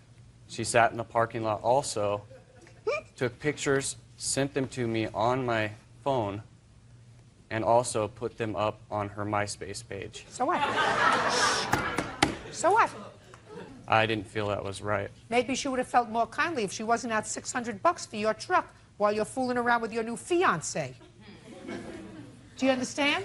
One Yes, good ma'am. turn deserves another. Your counterclaim's dismissed. Judgment for the plaintiff in the amount of $592.92. Thank you. Bodies are accused. You may step out. Brittany Lawler claims ex-boyfriend Nathan Fletcher broke their apartment lease. Nathan says Brittany kicked him out after he spanked her son. Miss Lawler, according to your complaint, you and the defendant lived together, signed a one-year lease in an apartment. You moved in, there were three of you. You, the defendant, and you have a child who's 6. You lived together and everything was pretty okay for a while, and then there was an incident involving your son. And the incident involving your son surrounded an eating tantrum that he had. And according to Mr. Fletcher, he threw a tantrum and Mr. Fletcher spanked him. After that, the two of you separated, never got back together again. Mr. Fletcher did pay the rent for a couple of months and then stopped. You want him to pay the last 3 or 4 months' rent because he signed the lease with you. Mr. Fletcher says that he really anticipated that you would be back together again, that you told him to leave, and that he's not going to pay any rent since you asked him to leave. Not only asked him to leave, you told him to leave. I believe in your answer, Mr. Fletcher, you say that her parents gave her an ultimatum. Either you left or they were taking her son. Yes, ma'am. Is that what happened? No. Well, we'll find out. If they did say that, it probably would have been the right thing to do. Mr. Fletcher. Yes, ma'am. There are certain given facts in this case. You signed the joint lease, which obligated you to pay half the rent. You did not pay half the rent for how many months? 3? I believe so, yes, ma'am. Is that right? Yes. 3 months. But for the other 7 months you did. And what was your share of the rent? $745 a month. And yours was $745? Yes, ma'am. Where are you living now? I'm still living there. The lease is not up yet, and I'm moving back in with my parents. Who's paying the rent now? I am. From what? I had to borrow money. I had to take out a personal loan with the bank in order to cover the rent. Do you work? Yes. Okay, Mr. Fletcher, tell me when you spanked her son. It was evening of the 8th, Monday. Had cooked some dinner for him. Huh? 8th of what? January. He was eating dinner, and all of a sudden, he just started having a little tantrum, and I told him to stop, spitting food all over the carpet, told him to go to his room, wouldn't comply, so I spanked him. Why don't you just pick him up and put him in his room? Didn't think about it. How old is he? He was 5 at the time. Where did you spank him? On his bottom. What'd you use? Back of my hand. How many times did you hit him? I hit him once. Once? Yes, ma'am. Is that right? I wasn't there. I'd have to take his word or my son's word. So. Well, you don't have to take his word. What did your son say? My son said that he had hit him very hard, so he was upset. Is there any mark on him? There was a little mark, yes. You told your parents? Yes. And what happened? When I saw it, I asked him, I said, you know what, you can't stay right now. This is not going to be a good situation. I don't know what's going to happen. I asked him to leave temporarily while he maybe did some parenting classes, maybe anger management or something to help cool things down and maybe fix the situation so that we could stay together. So what do you want him to do? I want him to fulfill his obligation and continue to pay the rest of the rent. But he can't live there, Miss Lawler. He can't live there because of his own behavior, because of his own actions. I mean, I don't think if he hit, I'm not advocating, Mr. Fletcher, using corporal punishment on your child. Let's start with that. However, since you left him with your son in a position of parenting authority, there's a difference between corporal punishment and excessive corporal punishment. If Mr. Fletcher says he hit him once on the behind, and you have no reason to dispute that, and if you told him to leave as a result of that, and he did not have the ability to stay in the apartment because of that, he shouldn't have to pay the rent. He signed the lease, and because of his actions... You move. And how am I going to move with my son when everything in that apartment was mine? Listen to me, Miss Lawler. That's a choice that you have. Instead of telling him to leave, say, listen, we have the following choices. We're both on this lease. I can't afford the rent because I'm not working. I'm going to move back with my parents. You can stay in the apartment. Or if I stay in the apartment, we have to do something with the lease. But you told him to leave. It's temporary. No. Yes, it doesn't. No, you gave him. No. No. My dear, temporary. He left some of his stuff in the apartment, so he knew it was not permanent. I told him, you get some parenting classes, you do some counseling, and that you has can nothing come to back do in. with the lease. Yes, it does. It has everything to do with Miss the Lawler, lease. has nothing to do with the lease, madam. He didn't sign a lease and sign on to take on parenting classes or anger management classes. That wasn't a condition of his he did sign lease. a lease that he would fulfill his obligation to pay his rent for the entire year. It doesn't matter what happened. He has an obligation to finish paying the rent. That's why you're here. He did, in fact, pay 2 months' rent when he wasn't living there. Yes, because he said he would continue to pay the rent because it was his obligation. And I'm telling you that you told him to leave. I asked him to leave temporarily until the situation calmed down. Am I supposed to put my son and me in some When situation is your lease? When where is we're your not lease? comfortable? Listen to me. When is your lease up? My lease is up in the end of this month. Well, you should have come to court earlier. I would have told you to go back to your parents earlier and told him to move back into the apartment. What would I have done? He can't pay the rent. We would have both still been on the lease, and we both still would be... Miss Lawler, that's a what if.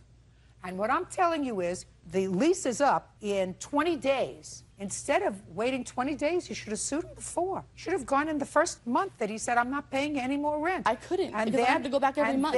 And then I would have said to you, Miss Lawler, Go home to your parents now. Mr. Fletcher, you go back to the apartment and continue to pay the rent. He couldn't have paid the rent by himself. Either way, if he had stayed or I had stayed, it doesn't matter. We would still be in the same situation. Miss Lawler, right now, he paid rent for 2 months in an apartment where That he was not signed. living. He When he was not signed a living. lease. You threw him. Don't you get it? I did not throw him out. I asked him to temporarily leave. That's not... When did you invite him back? I wouldn't Listen invite to me. him back had he When? not... Just answer my question. If you would let When me. did you invite him?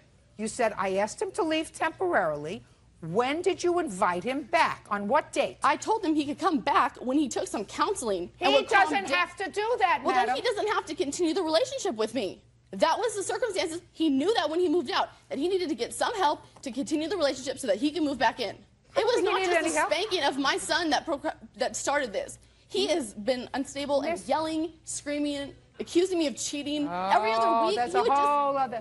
Then you should have gone home to your parents earlier, Miss Lawler. Your case is dismissed. That's all. Roselle Ricotta says ex-boyfriend Jim Leach owes for a loan to buy a car. Ms. Ricotta, it is your claim that you gave Mr. Leach $4,500 so that he could go out and scout around for her birthday. Yes. Mr. Leach acknowledges that you gave him $4,500, but he says it was the return of a loan. This was your boyfriend for a period of time? For 3 years. So, Mr. Leach, I'm going to start with you, sir. When did you make Mr. Ricotta a loan? The exact date was July of 2006. And what was the loan for, sir? Unforeseen expenses, household expenses, and also she had a very tight budget in terms of purchasing this car. So I was helping out with that. Purchasing which car? The car she was looking for her daughter for. Tell me how these loans came about, Mr. Leach. What do you mean? Sir, am I saying something confusing to you? Is English your primary language? Yes, it is. Actually, I just had to think for a moment because... Because you didn't expect me to start with you. That's why you had to think for a moment, because you didn't expect me to start with you. Well, your defense is that the money she gave you was a return of a loan. So, tell me about the loan. Okay. She was telling me she was struggling in terms of meeting expenses, household expenses, and also at the same time in terms of what she was trying to do in purchasing this car. There was a lot of expenses that came up, so it was very difficult for her in order to meet those expenses. How did you come up with a figure, Mr. Leach? I'm sorry, excuse me? Yeah. How did she come up? How did you come up with a figure about how much money you were going to loan her? Because it was about how much it would cost to buy a car. I figured how much, from what I knew about, though it was going to be very difficult to find a car for that amount of money, but, we're going to try to see. So you gave her the money to buy this car that she wanted to buy for her daughter. Is that what you're telling me? Mr. Leach, yes, correct. That's not what you say in your answer, but let's say you sort of forgot what you wrote in your answer. So you lent her the money to buy this car, and you were supposed to look for the car because that's your sort of strong suit, because you buy cars at auctions. I have a friend who owns a dealership, and I thought that we could help her find a car through him. So then why would you give her the money to give the money back to you? It was her car. She would have to write the check for the car. She'd be Not purchasing necessarily, sir. You could have written the check out of your account. How That's did you know it was right. going to be $4,000? I didn't. It was an estimate how much it was going to cost. Show me the proof. Okay, Show me the proof. I'm dying to see your proof.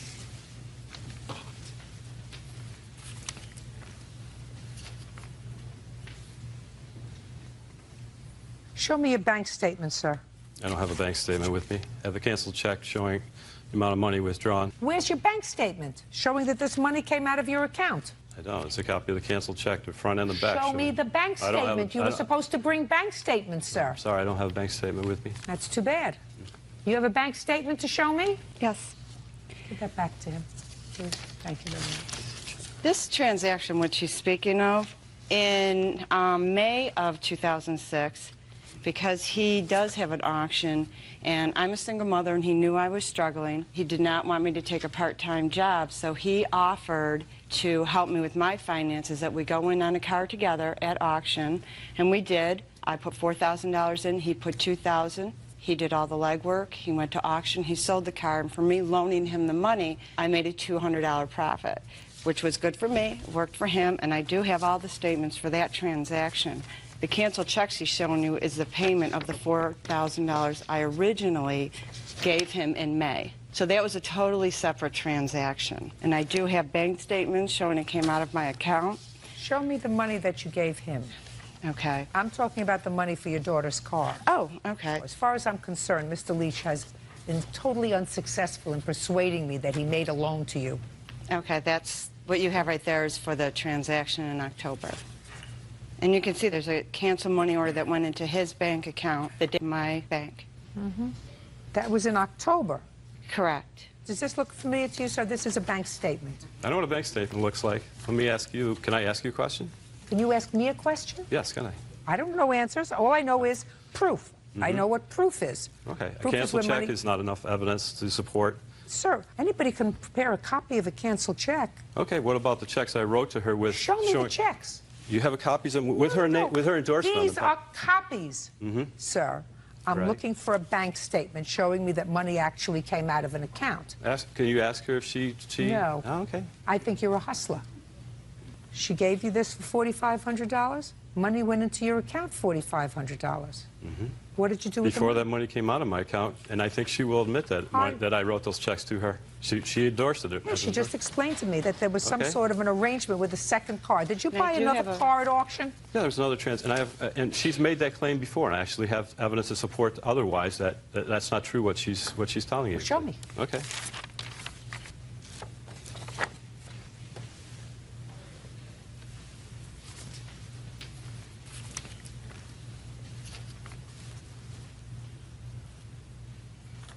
Well, here I have something, Mr. Ricotta, in June of 2006, made out to cash. It says for Rosie. Who endorsed this? I did. It's written on as. So you cashed it, you endorsed it, and you wrote on for Rosie. No, I wrote on Rosie, and then I endorsed it afterward. And what did you do with the money? I gave the money to her.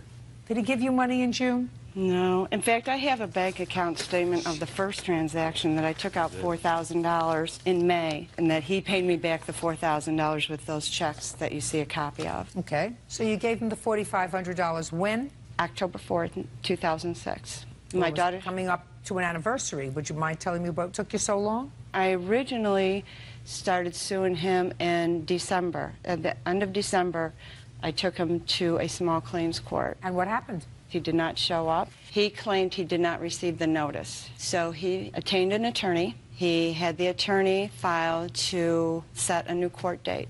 So that was successful, and that's what led us to here. Ms. Ricotta, I'm satisfied that you gave him $4,500. I am now also satisfied that you vigorously pursued the return of your $4,500 2 months after you gave him the $4,500. I mean, I don't understand why he took your money and didn't purchase this car. Is there any reason? Did you break up with him shortly afterwards? Yes, he felt the day that he came to my house, which was December 1st, 2 days before my daughter's birthday, because I did want it for my daughter's 16th birthday. And even though we had broken up earlier in August, we still remained friendly and we'd see each other now and then. I felt that he felt we were still going to stay together. And December 1st, he was at your house, and? December 1st, he came to my house. I said, since you don't have the car in time for my daughter's birthday, I would like the money back. And I asked him if he still had the money. And he basically in turn said I called him a liar and a thief, and he felt disrespected, and he was hurt. He was hurt because that ended the relationship at that point. It was the last time. Can I add something to that? Yes. Okay. Absolutely. All right, because that's not what happened actually at that time. That night in question, actually, she accused me of stealing money, which I had not done. She was under the influence of non-prescription medication, and she had a lot of issues, depression, and she was taking it out on me. I mean, I can add a lot more insight, but you know, it's the personal issues that that. I don't have to go into personal issues. Right, All right. I have to know is, in my own gut, Right. is whether or not I believe, based upon the proof that's been shown to me today, whether or not she gave you $4,500 to go and look for a car for her daughter, and whether or not, because the relationship was over, you failed to return the $4,500. She has proof that she took $4,500 out of her bank. She has proof that that $4,500 found its way within a couple of days to your bank. You say it was the return of a loan. I am not satisfied that there was any loan that you made to her, because you gave me some convoluted story that, quite frankly, even you couldn't follow if you were sitting here. So I am satisfied that you did, in fact, take this money in the quest to buy this young lady a car, and you didn't return it. Judgment for the plaintiff in the amount of $4,500. Thank you. Melissa Kina says Her daughter, Jamie Jaworski, owes for 2 unpaid loans. Jamie says her mother is conspiring with her ex-husband to ruin her life. Miss Keenest, this is your daughter. Yes, it is. Does she have any siblings? Yes, she does. How many? 2, a brother and a sister. She's the oldest. Is she a cute baby? Gorgeous. Is she a nice baby? Yeah, very well-mannered. Must have been, because you had 2 more. Yeah. Well, you're not getting along so much anymore, and it is your claim that your daughter owes you the balance of 2 loans. One loan that you made to her several years ago in order to permit her to open up a business. That loan was for $10,000, and she's paid back a substantial part of that loan. That's correct. Over the course of the last 3 or 4 years. You were opening a beauty salon, and you were able to do that through the loan from your mom. Exactly. The second loan was for $2,000, and that was more recently, and that was to permit her to get an attorney because she was going through a divorce. Correct. With regard to that $2,000, your daughter says there was never any discussion of a loan, that you were ecstatic that she was divorcing the husband, and you agreed to help her secure an attorney so that she could That's not true, Your Honor. so that she could successfully conclude the divorce process. So let's deal with the first loan. When was that, Ms. Jaworski? It would have been in August because I bought the business. I took possession August of what year? 03. And it was for $10,000? Yes. Was there supposed to be interest paid on the loan? No. Well, tell me how you were going to make this loan with no interest. I knew that she had money left over from my grandmother's estate. Put your hand down. What do you mean left over? Well, my grandmother didn't take care of things how you're supposed to, and so all of the money that was left out of her estate went to the state for her care. But there was somehow this money left over that the state didn't How know much about. money? I knew of $10,000. Okay, go ahead. And so I asked my mom if I could borrow that $10,000 from her because I knew it was in the bank sitting there, and so that there wouldn't be interest or anything on it because we already had the money. Well, there would be interest on it. If she loaned you $10,000, then she's losing the interest on $10,000 for as long as it takes you to pay her back. There was never any discussion of it. But you do understand that. I understand what you're saying, but in my mind, it wasn't that way. I don't care what It was in just your sitting mind. there. What I'm telling you is, if your mother takes the money out of the bank, then she's losing interest on it, so there is a loss.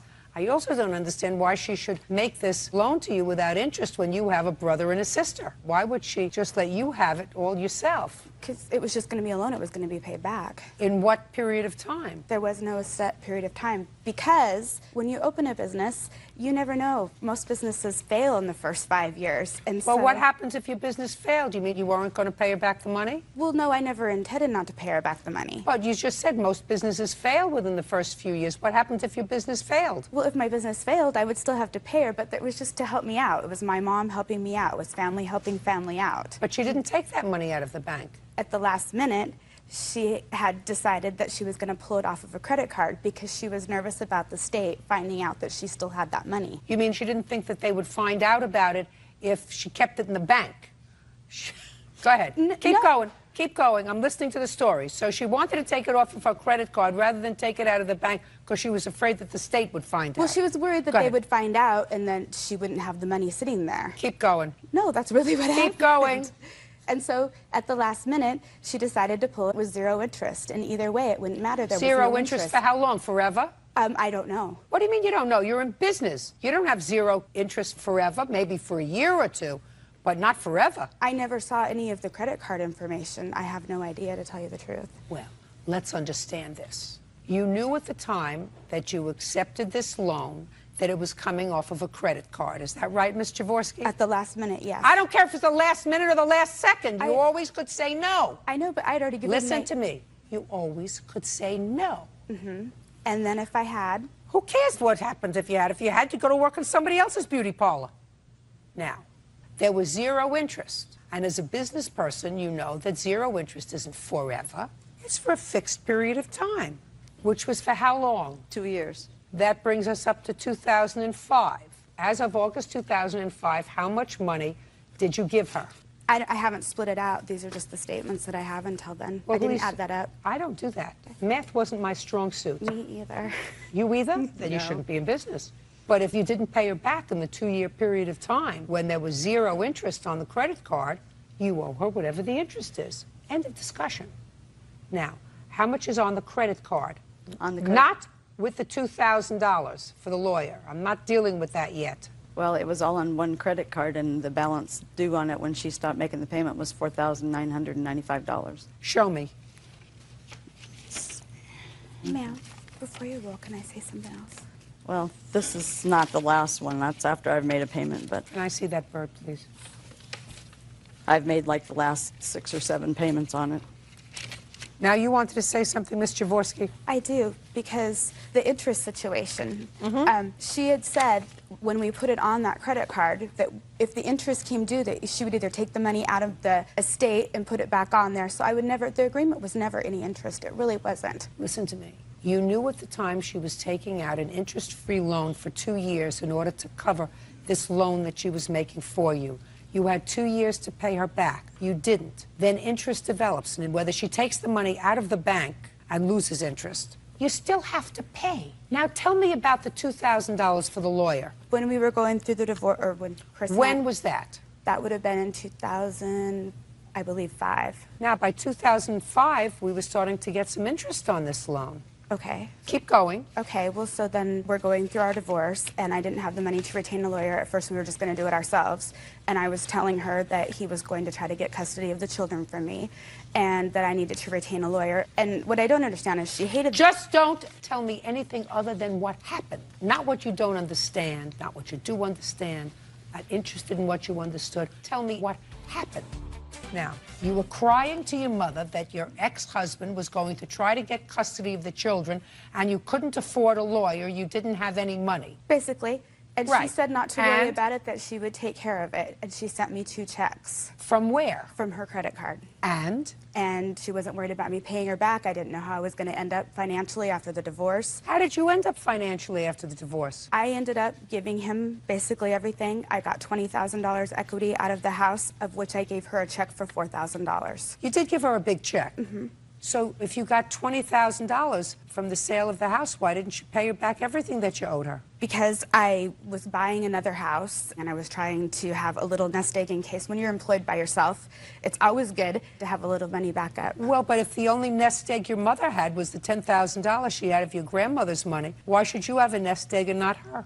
I don't know. I really thought about it that way. But isn't that a nice way to think about it, Ms. Jaworski?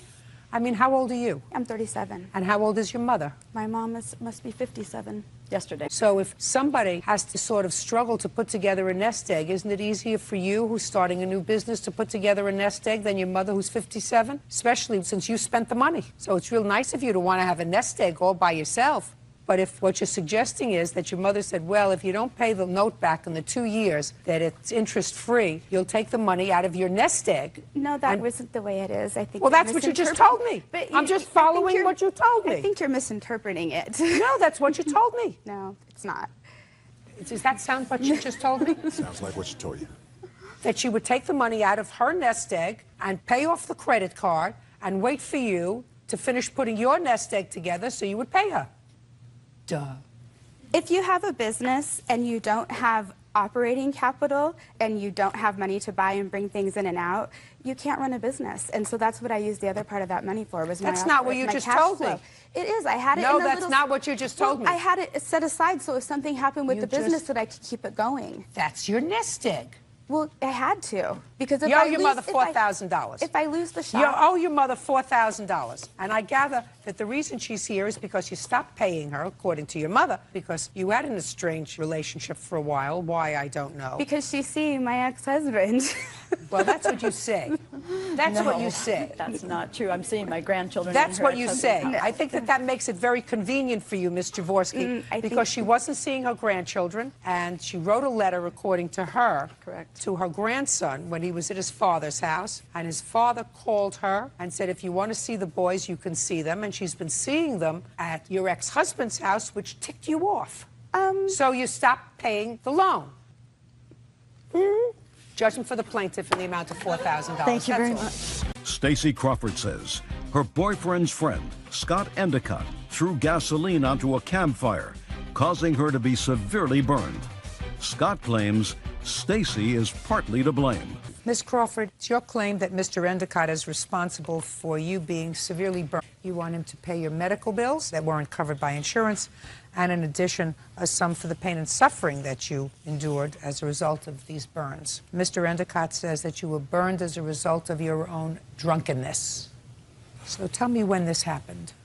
August 17th, night of August 17th, was laying next to, we were camping. Who was camping? Me, Mr. Endicott, my boyfriend Jeff, his 13-year-old daughter. I mean, there was a group of us and other children. When had you gone camping? I had gone August 17th, Friday. When had you gone camping, Mr. Endicott? I got there the same day. And this was a pre-planned weekend, overnight, is that right? Yeah. Did you know each other before? I had been introduced to him for my boyfriend one other time. You two were friends? Yes. Okay. So tell me what happened.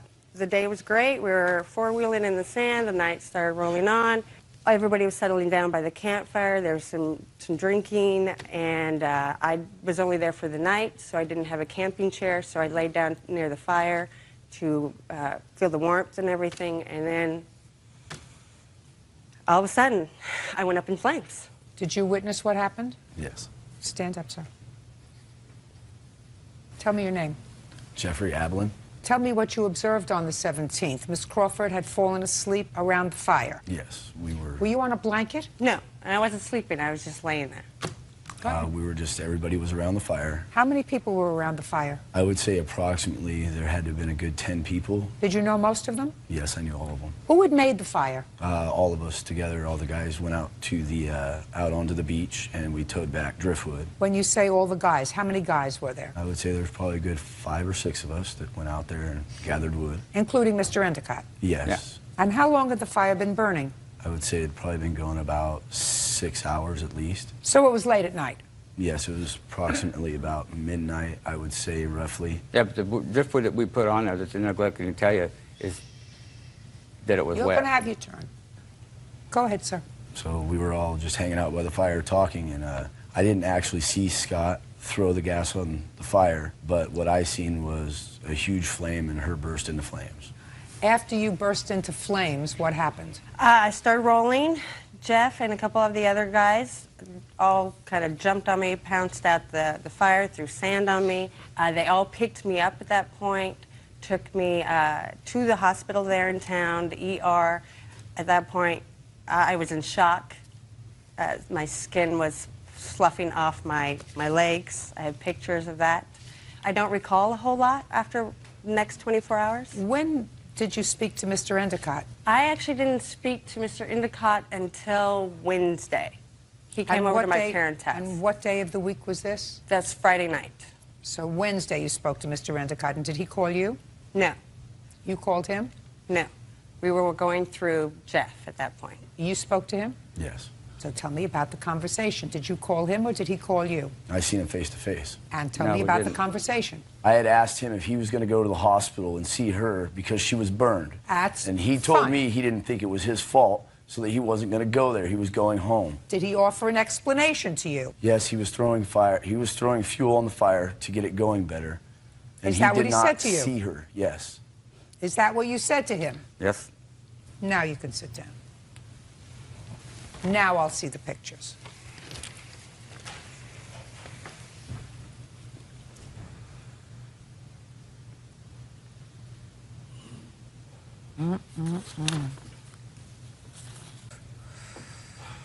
You're a nurse? CNA, going to school to be a nurse. So you were not able to work because of the open wounds? Correct. Is that right? I work in a hospital. Okay.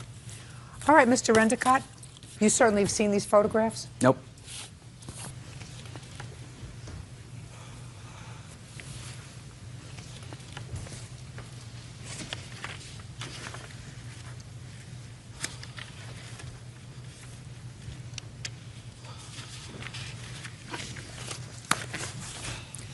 Okay, sir. Let's start on the 17th. When I got there, there's a small campfire, and everybody was doing their drinking and stuff. And I was going back and forth from that campground to another campground. When were you going back and forth between the two campgrounds? Just through the course of the night. Because I got there around 7 o'clock, and from 7 to about 10, I was going back and forth. Because I had family in another campground.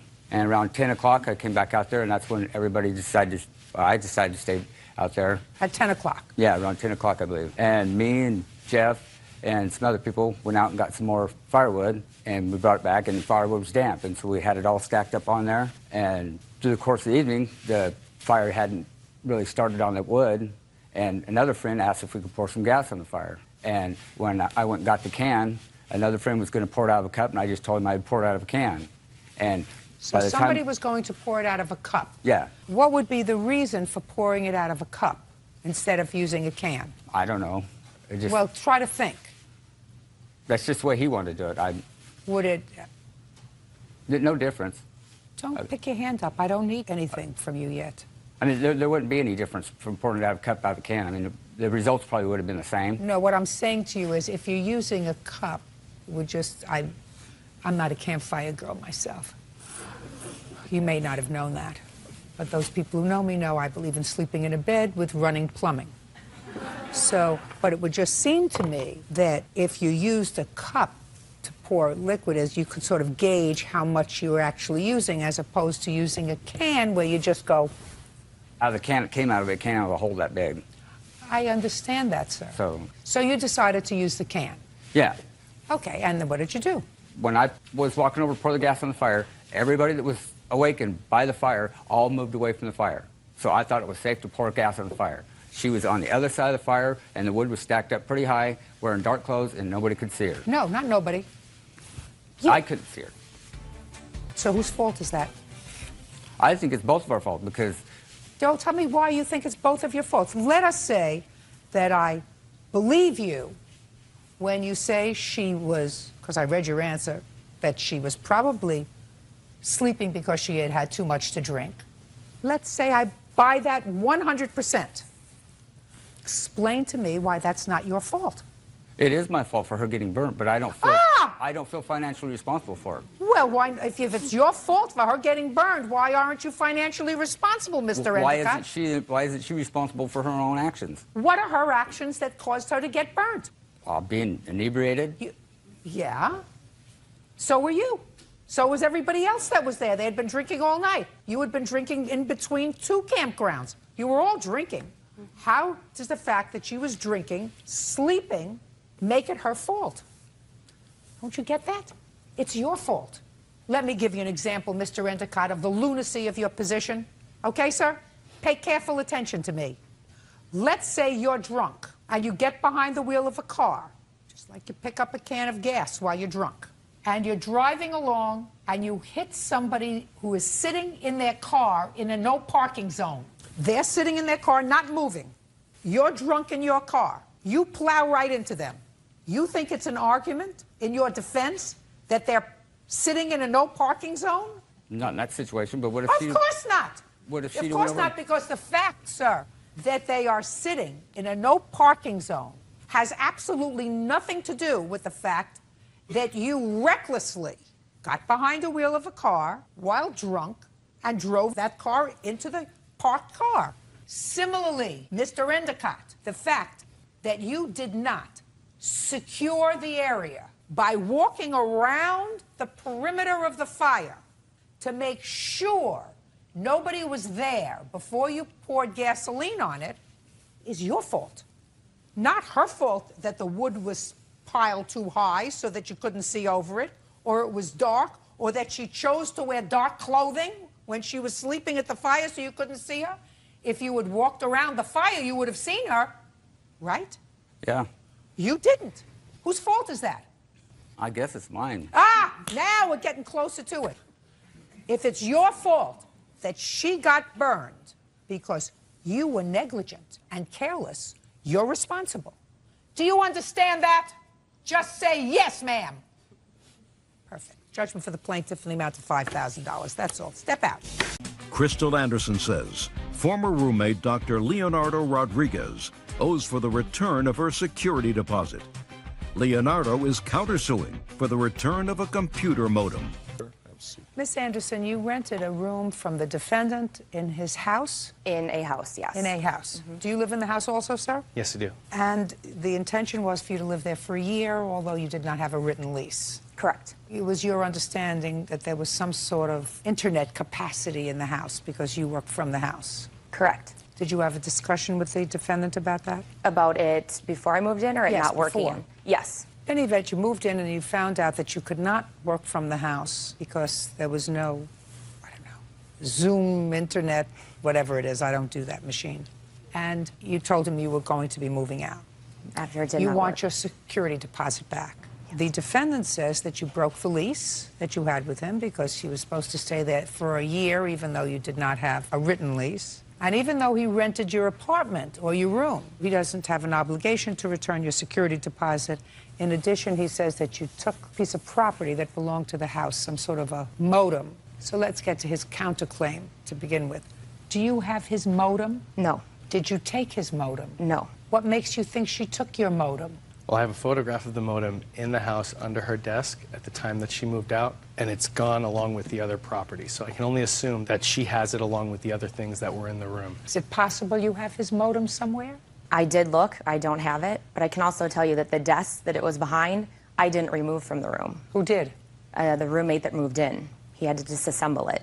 Okay, I removed the desk along with the roommate and removed the plasma television from the wall and put it outside. She doesn't have your modem. She doesn't have your modem, and she does look like a thief. I agree.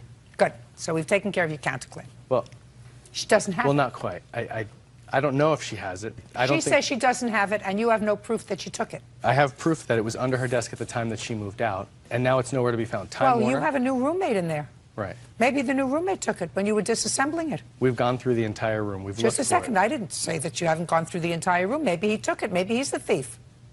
You don't think so? Well, I never No, actually. no. You don't think so? No, I don't think so. I don't think she is either. Doesn't lady who has a responsible position, who gave you a substantial security deposit, who paid her rent on time when she was living there, would steal something from you and then look at me in the eye and say, I don't have it. I didn't take it.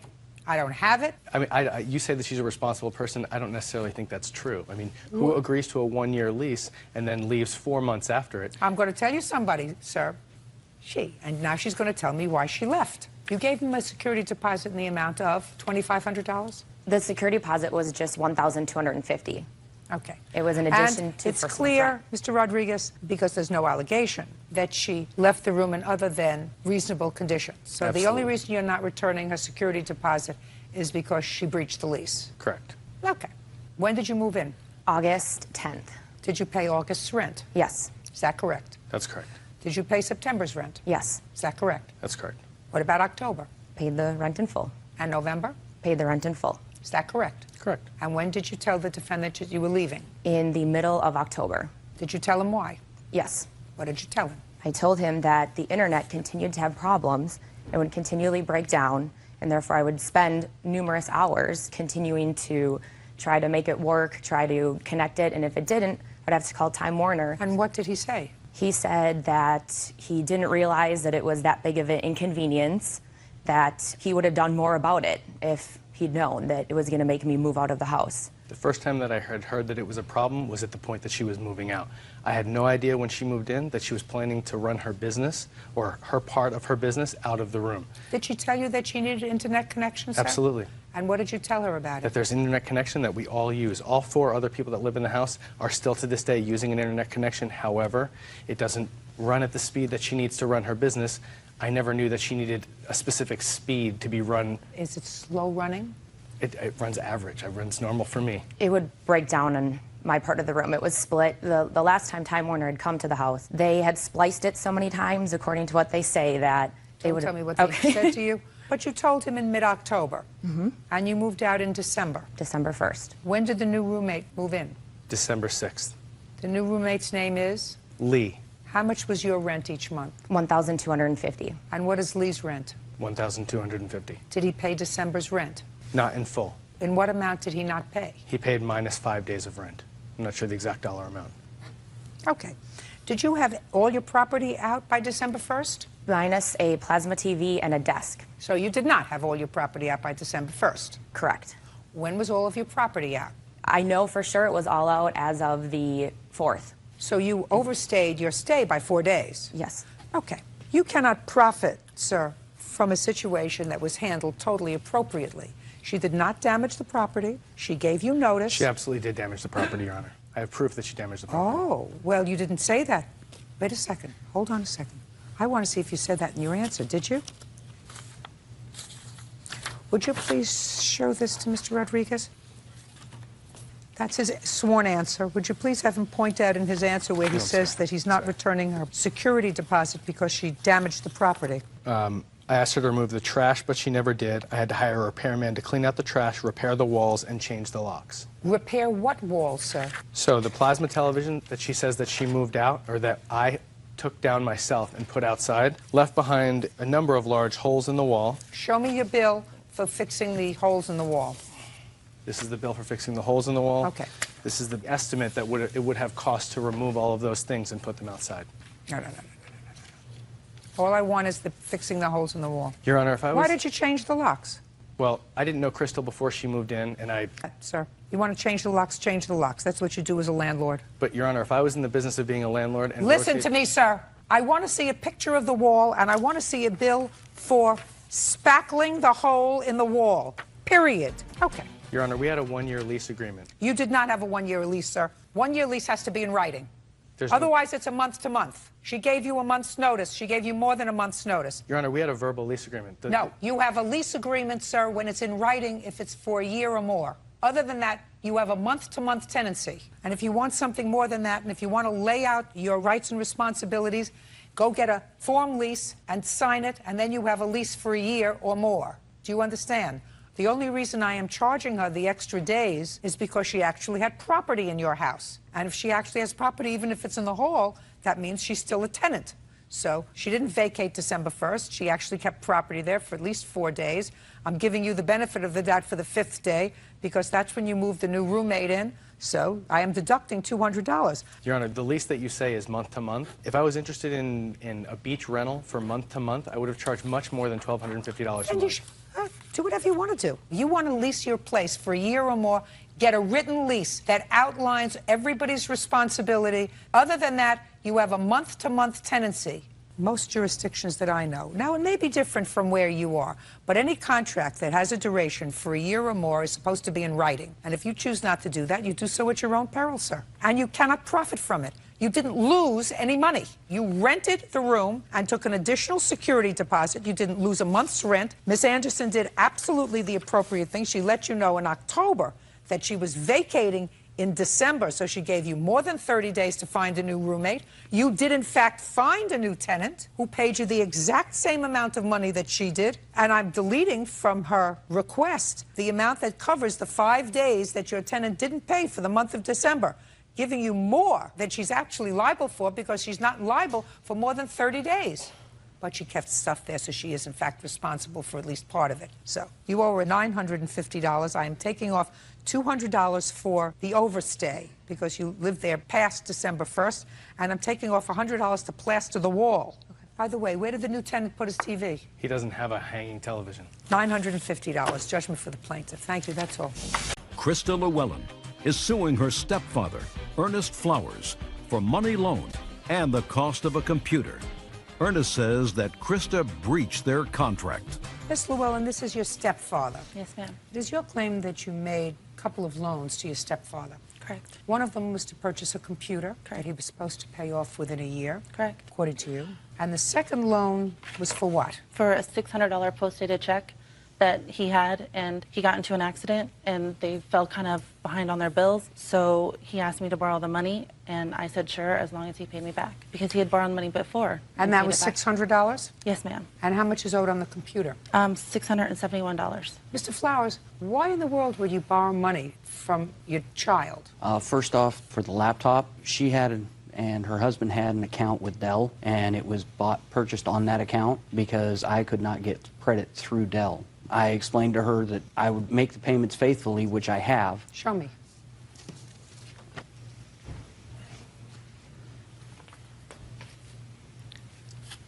There's 3 months worth of payments. It shows that each month the payment was taken out. When was it purchased? It was purchased in February of 2006. You're just showing me 3 months worth of payments. Yes, ma'am. That's all the further back that I can go with my bank. No, but you can get a statement from them as to how much you owe. How much was the computer? I believe $2,000.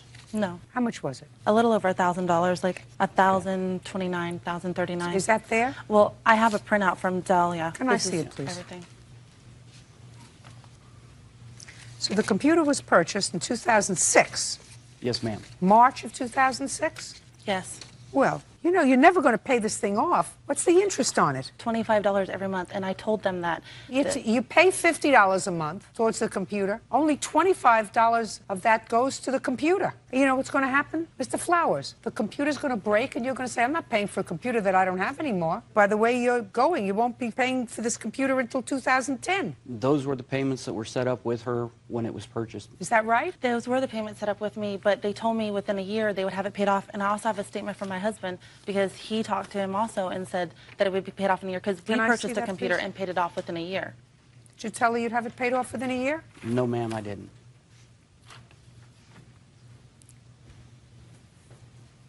Well, I accept this because it's a notarized statement for someone in the military and your husband is in Iraq. Right. He says that it was supposed to be paid off within a year. I was in a car accident on June the 13th and planned on, when I got my settlement, of clearing that bill. And? And I have not received the settlement yet, so... Well, when do you intend to get that, sir? I have no idea. It is in the lawyer's hands right now. Fine.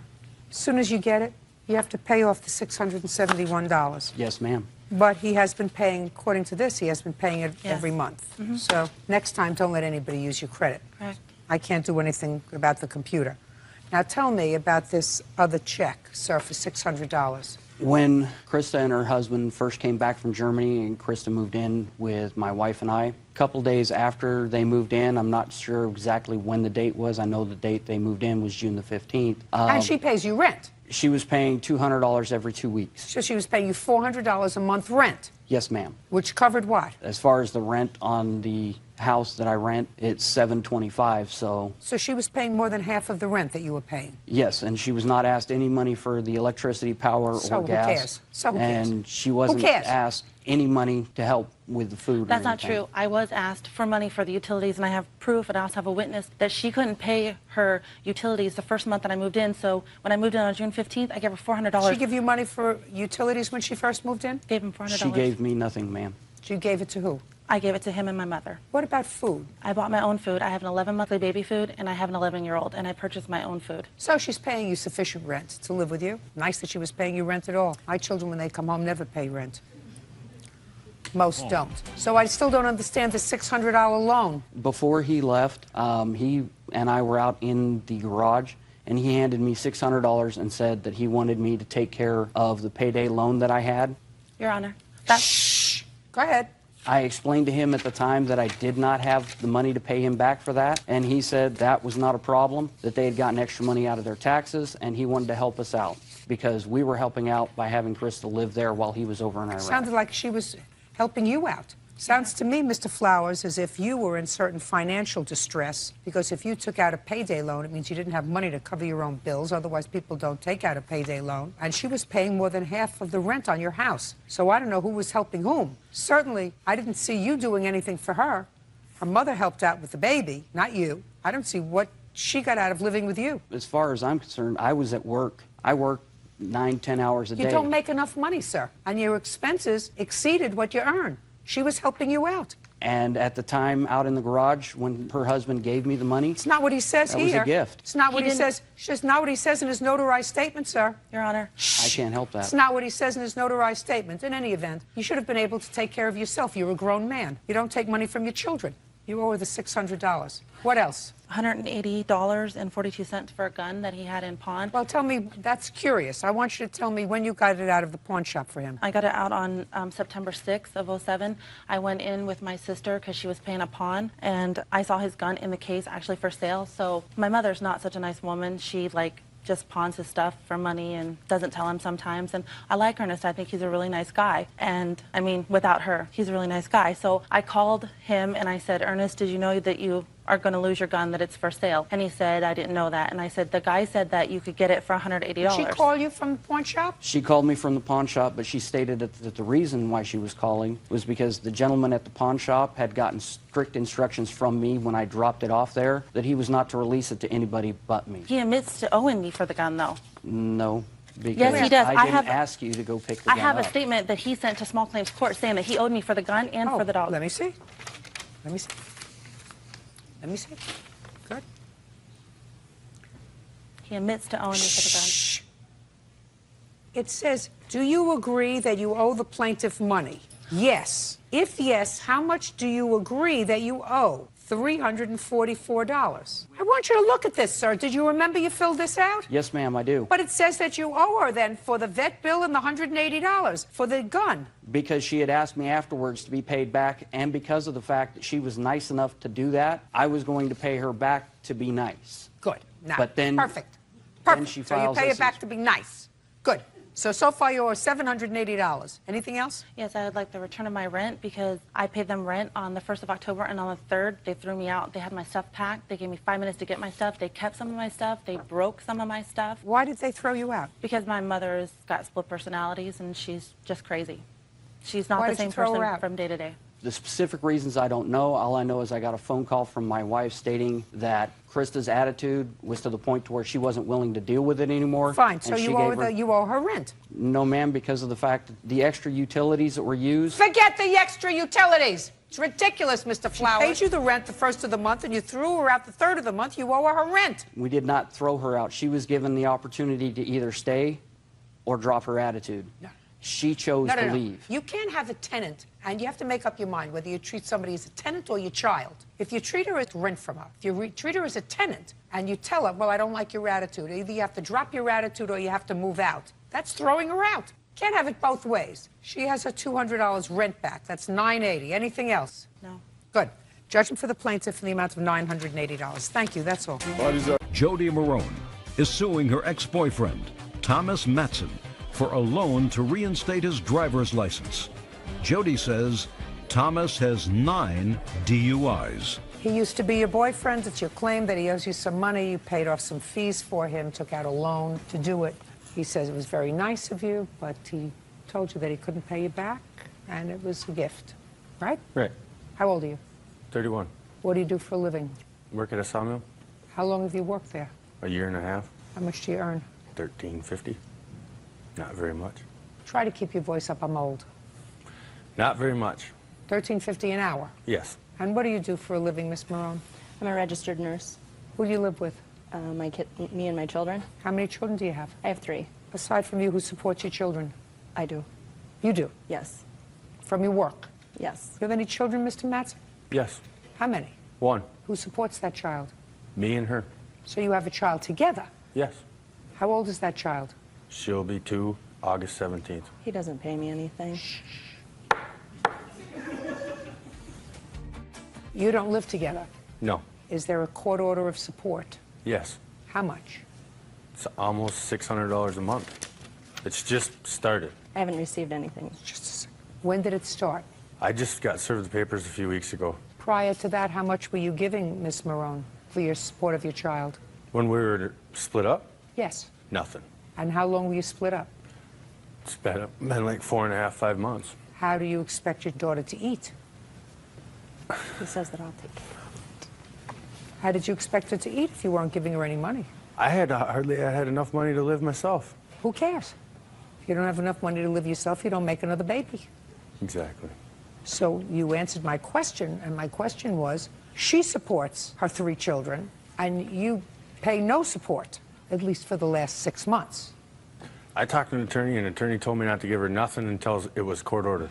So your attorney said to you, you don't have any responsibility towards this child until the court tells you you have responsibility. Is that right? They'll No, determine. just a second. According to you, the thrust of what your attorney said to you was, you don't have any responsibility to pay support for your child until a court tells you you have responsibility. Right? There will be back support. You've been working at the sawmill for a year. Year and a half. Who owns the sawmill? Dave LePage. Mr. LePage says to you, we're going to pay everybody once a month, and you work for your month. And then he says to you, you know what? I may be going into bankruptcy. I'm not paying you. Let a court tell me that I owe you money. And in case I don't go into bankruptcy, it would be wise for you to continue working. And maybe next month I'll pay you. Next month comes around, he says, you know what? I'm still not going to pay you. How are you supposed to take care of yourself? I don't know. Your daughter is 2. She shouldn't have to think about how she's going to take care of herself, sir. That's the job of her parents. Both parents. Now, what bills did she pay that you couldn't pay? Take a deep breath. Look at me. What bills did she pay that you couldn't pay? She paid my fines and my reinstatement. What fines? DWI fines. So you have an alcohol problem. Yes. And how many tickets have you gotten for DUI? And how much did she have to take out in order to pay off those fines to keep you behind out of jail? I think it was around $4,000. So this is what I have, Mr. Mattson. I have somebody who doesn't pay child support. I have somebody who has 3 children who works and supports her children. And I have somebody who's an alcoholic who can't cover his own fines, but who thrusts that responsibility onto the providing parent. What do you think I should do with that? I didn't ask her to pay him. You mean the figure just came from the DUI fairy? The information on how to get this accomplished came from some crystal ball, from some seance that she had? She wanted me to have my driver's license so I wouldn't get in any further trouble. You know what the problem is? You know what I'm going to tell you what the problem is. She appears to be a rather intelligent woman. You know, she has a credible profession, right? Yes. And she picked this loser. Not only did she pick this loser, she picked this loser and had a child with him, thereby continuing this gene pool that's getting us all into trouble in this country. You understand from gene pools, don't you? You're a nurse. Figure it out. Was he a drunk when you met him? Not when I met him. He drank, but... You know, but for the fact that they're his fines, they're his DUIs, it's part of his punishment, you almost deserve it. You know that. Yes. The only problem is you have 2 other children, and you brought this loser into your household and into your family with 2 other children. Yeah. That's a mistake. Don't do it again. How much does he owe you? $3104.76. Judgment for the plaintiff. That's all. Thank you. কথা দাও সাথী হবে। এই cinema shooting এর ফাঁকে আপনার জীবনে আরেকটি cinema হয়ে গিয়েছিল, যেটা হচ্ছে আপনি সম্ভবত মাকে মিথ্যা বলে শার্ট প্যান্ট পরে পার্লারে যাবার নাম করে শাকিব খানকে বিয়ে করতে চলে গেছিলেন। ঠিক। তারপর কি হয়েছিল, কেমন ছিল সেই দিনটি? তারপরে তোমার একটু আগে প্রশ্নের উত্তরটা ছিল।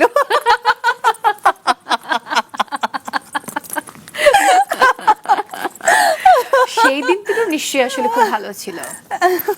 এখনো তো ভালো, সবই ভালো, কোনোটাকে আমি নেগেটিভ বলবো না। আচ্ছা, ওকে। যদি আমি শবনম বুবলিকে নিয়ে 3টি পজিটিভ কথা বলতে বলি, তাহলে কি বলবেন? চিনি না তো, ওইভাবে জানা নাই বা দেখিনি, so I don't know, I have no any idea.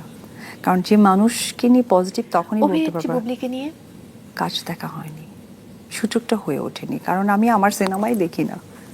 আমি আসলে অন্য দেশের সিনেমা দেখতে পছন্দ করি, কারণ সেখানে কিছু জানার আছে, শেখার আছে, বা আমার যে আর্টিস্টদেরকে অনেক বেশি পছন্দ হয়, থাকে না আমার ড্রিম আর্টিস্ট, যেমন শাবনূর আপু বলো, আমি কিছু ডায়লগসও বলতে পারি, এতটাই পছন্দের।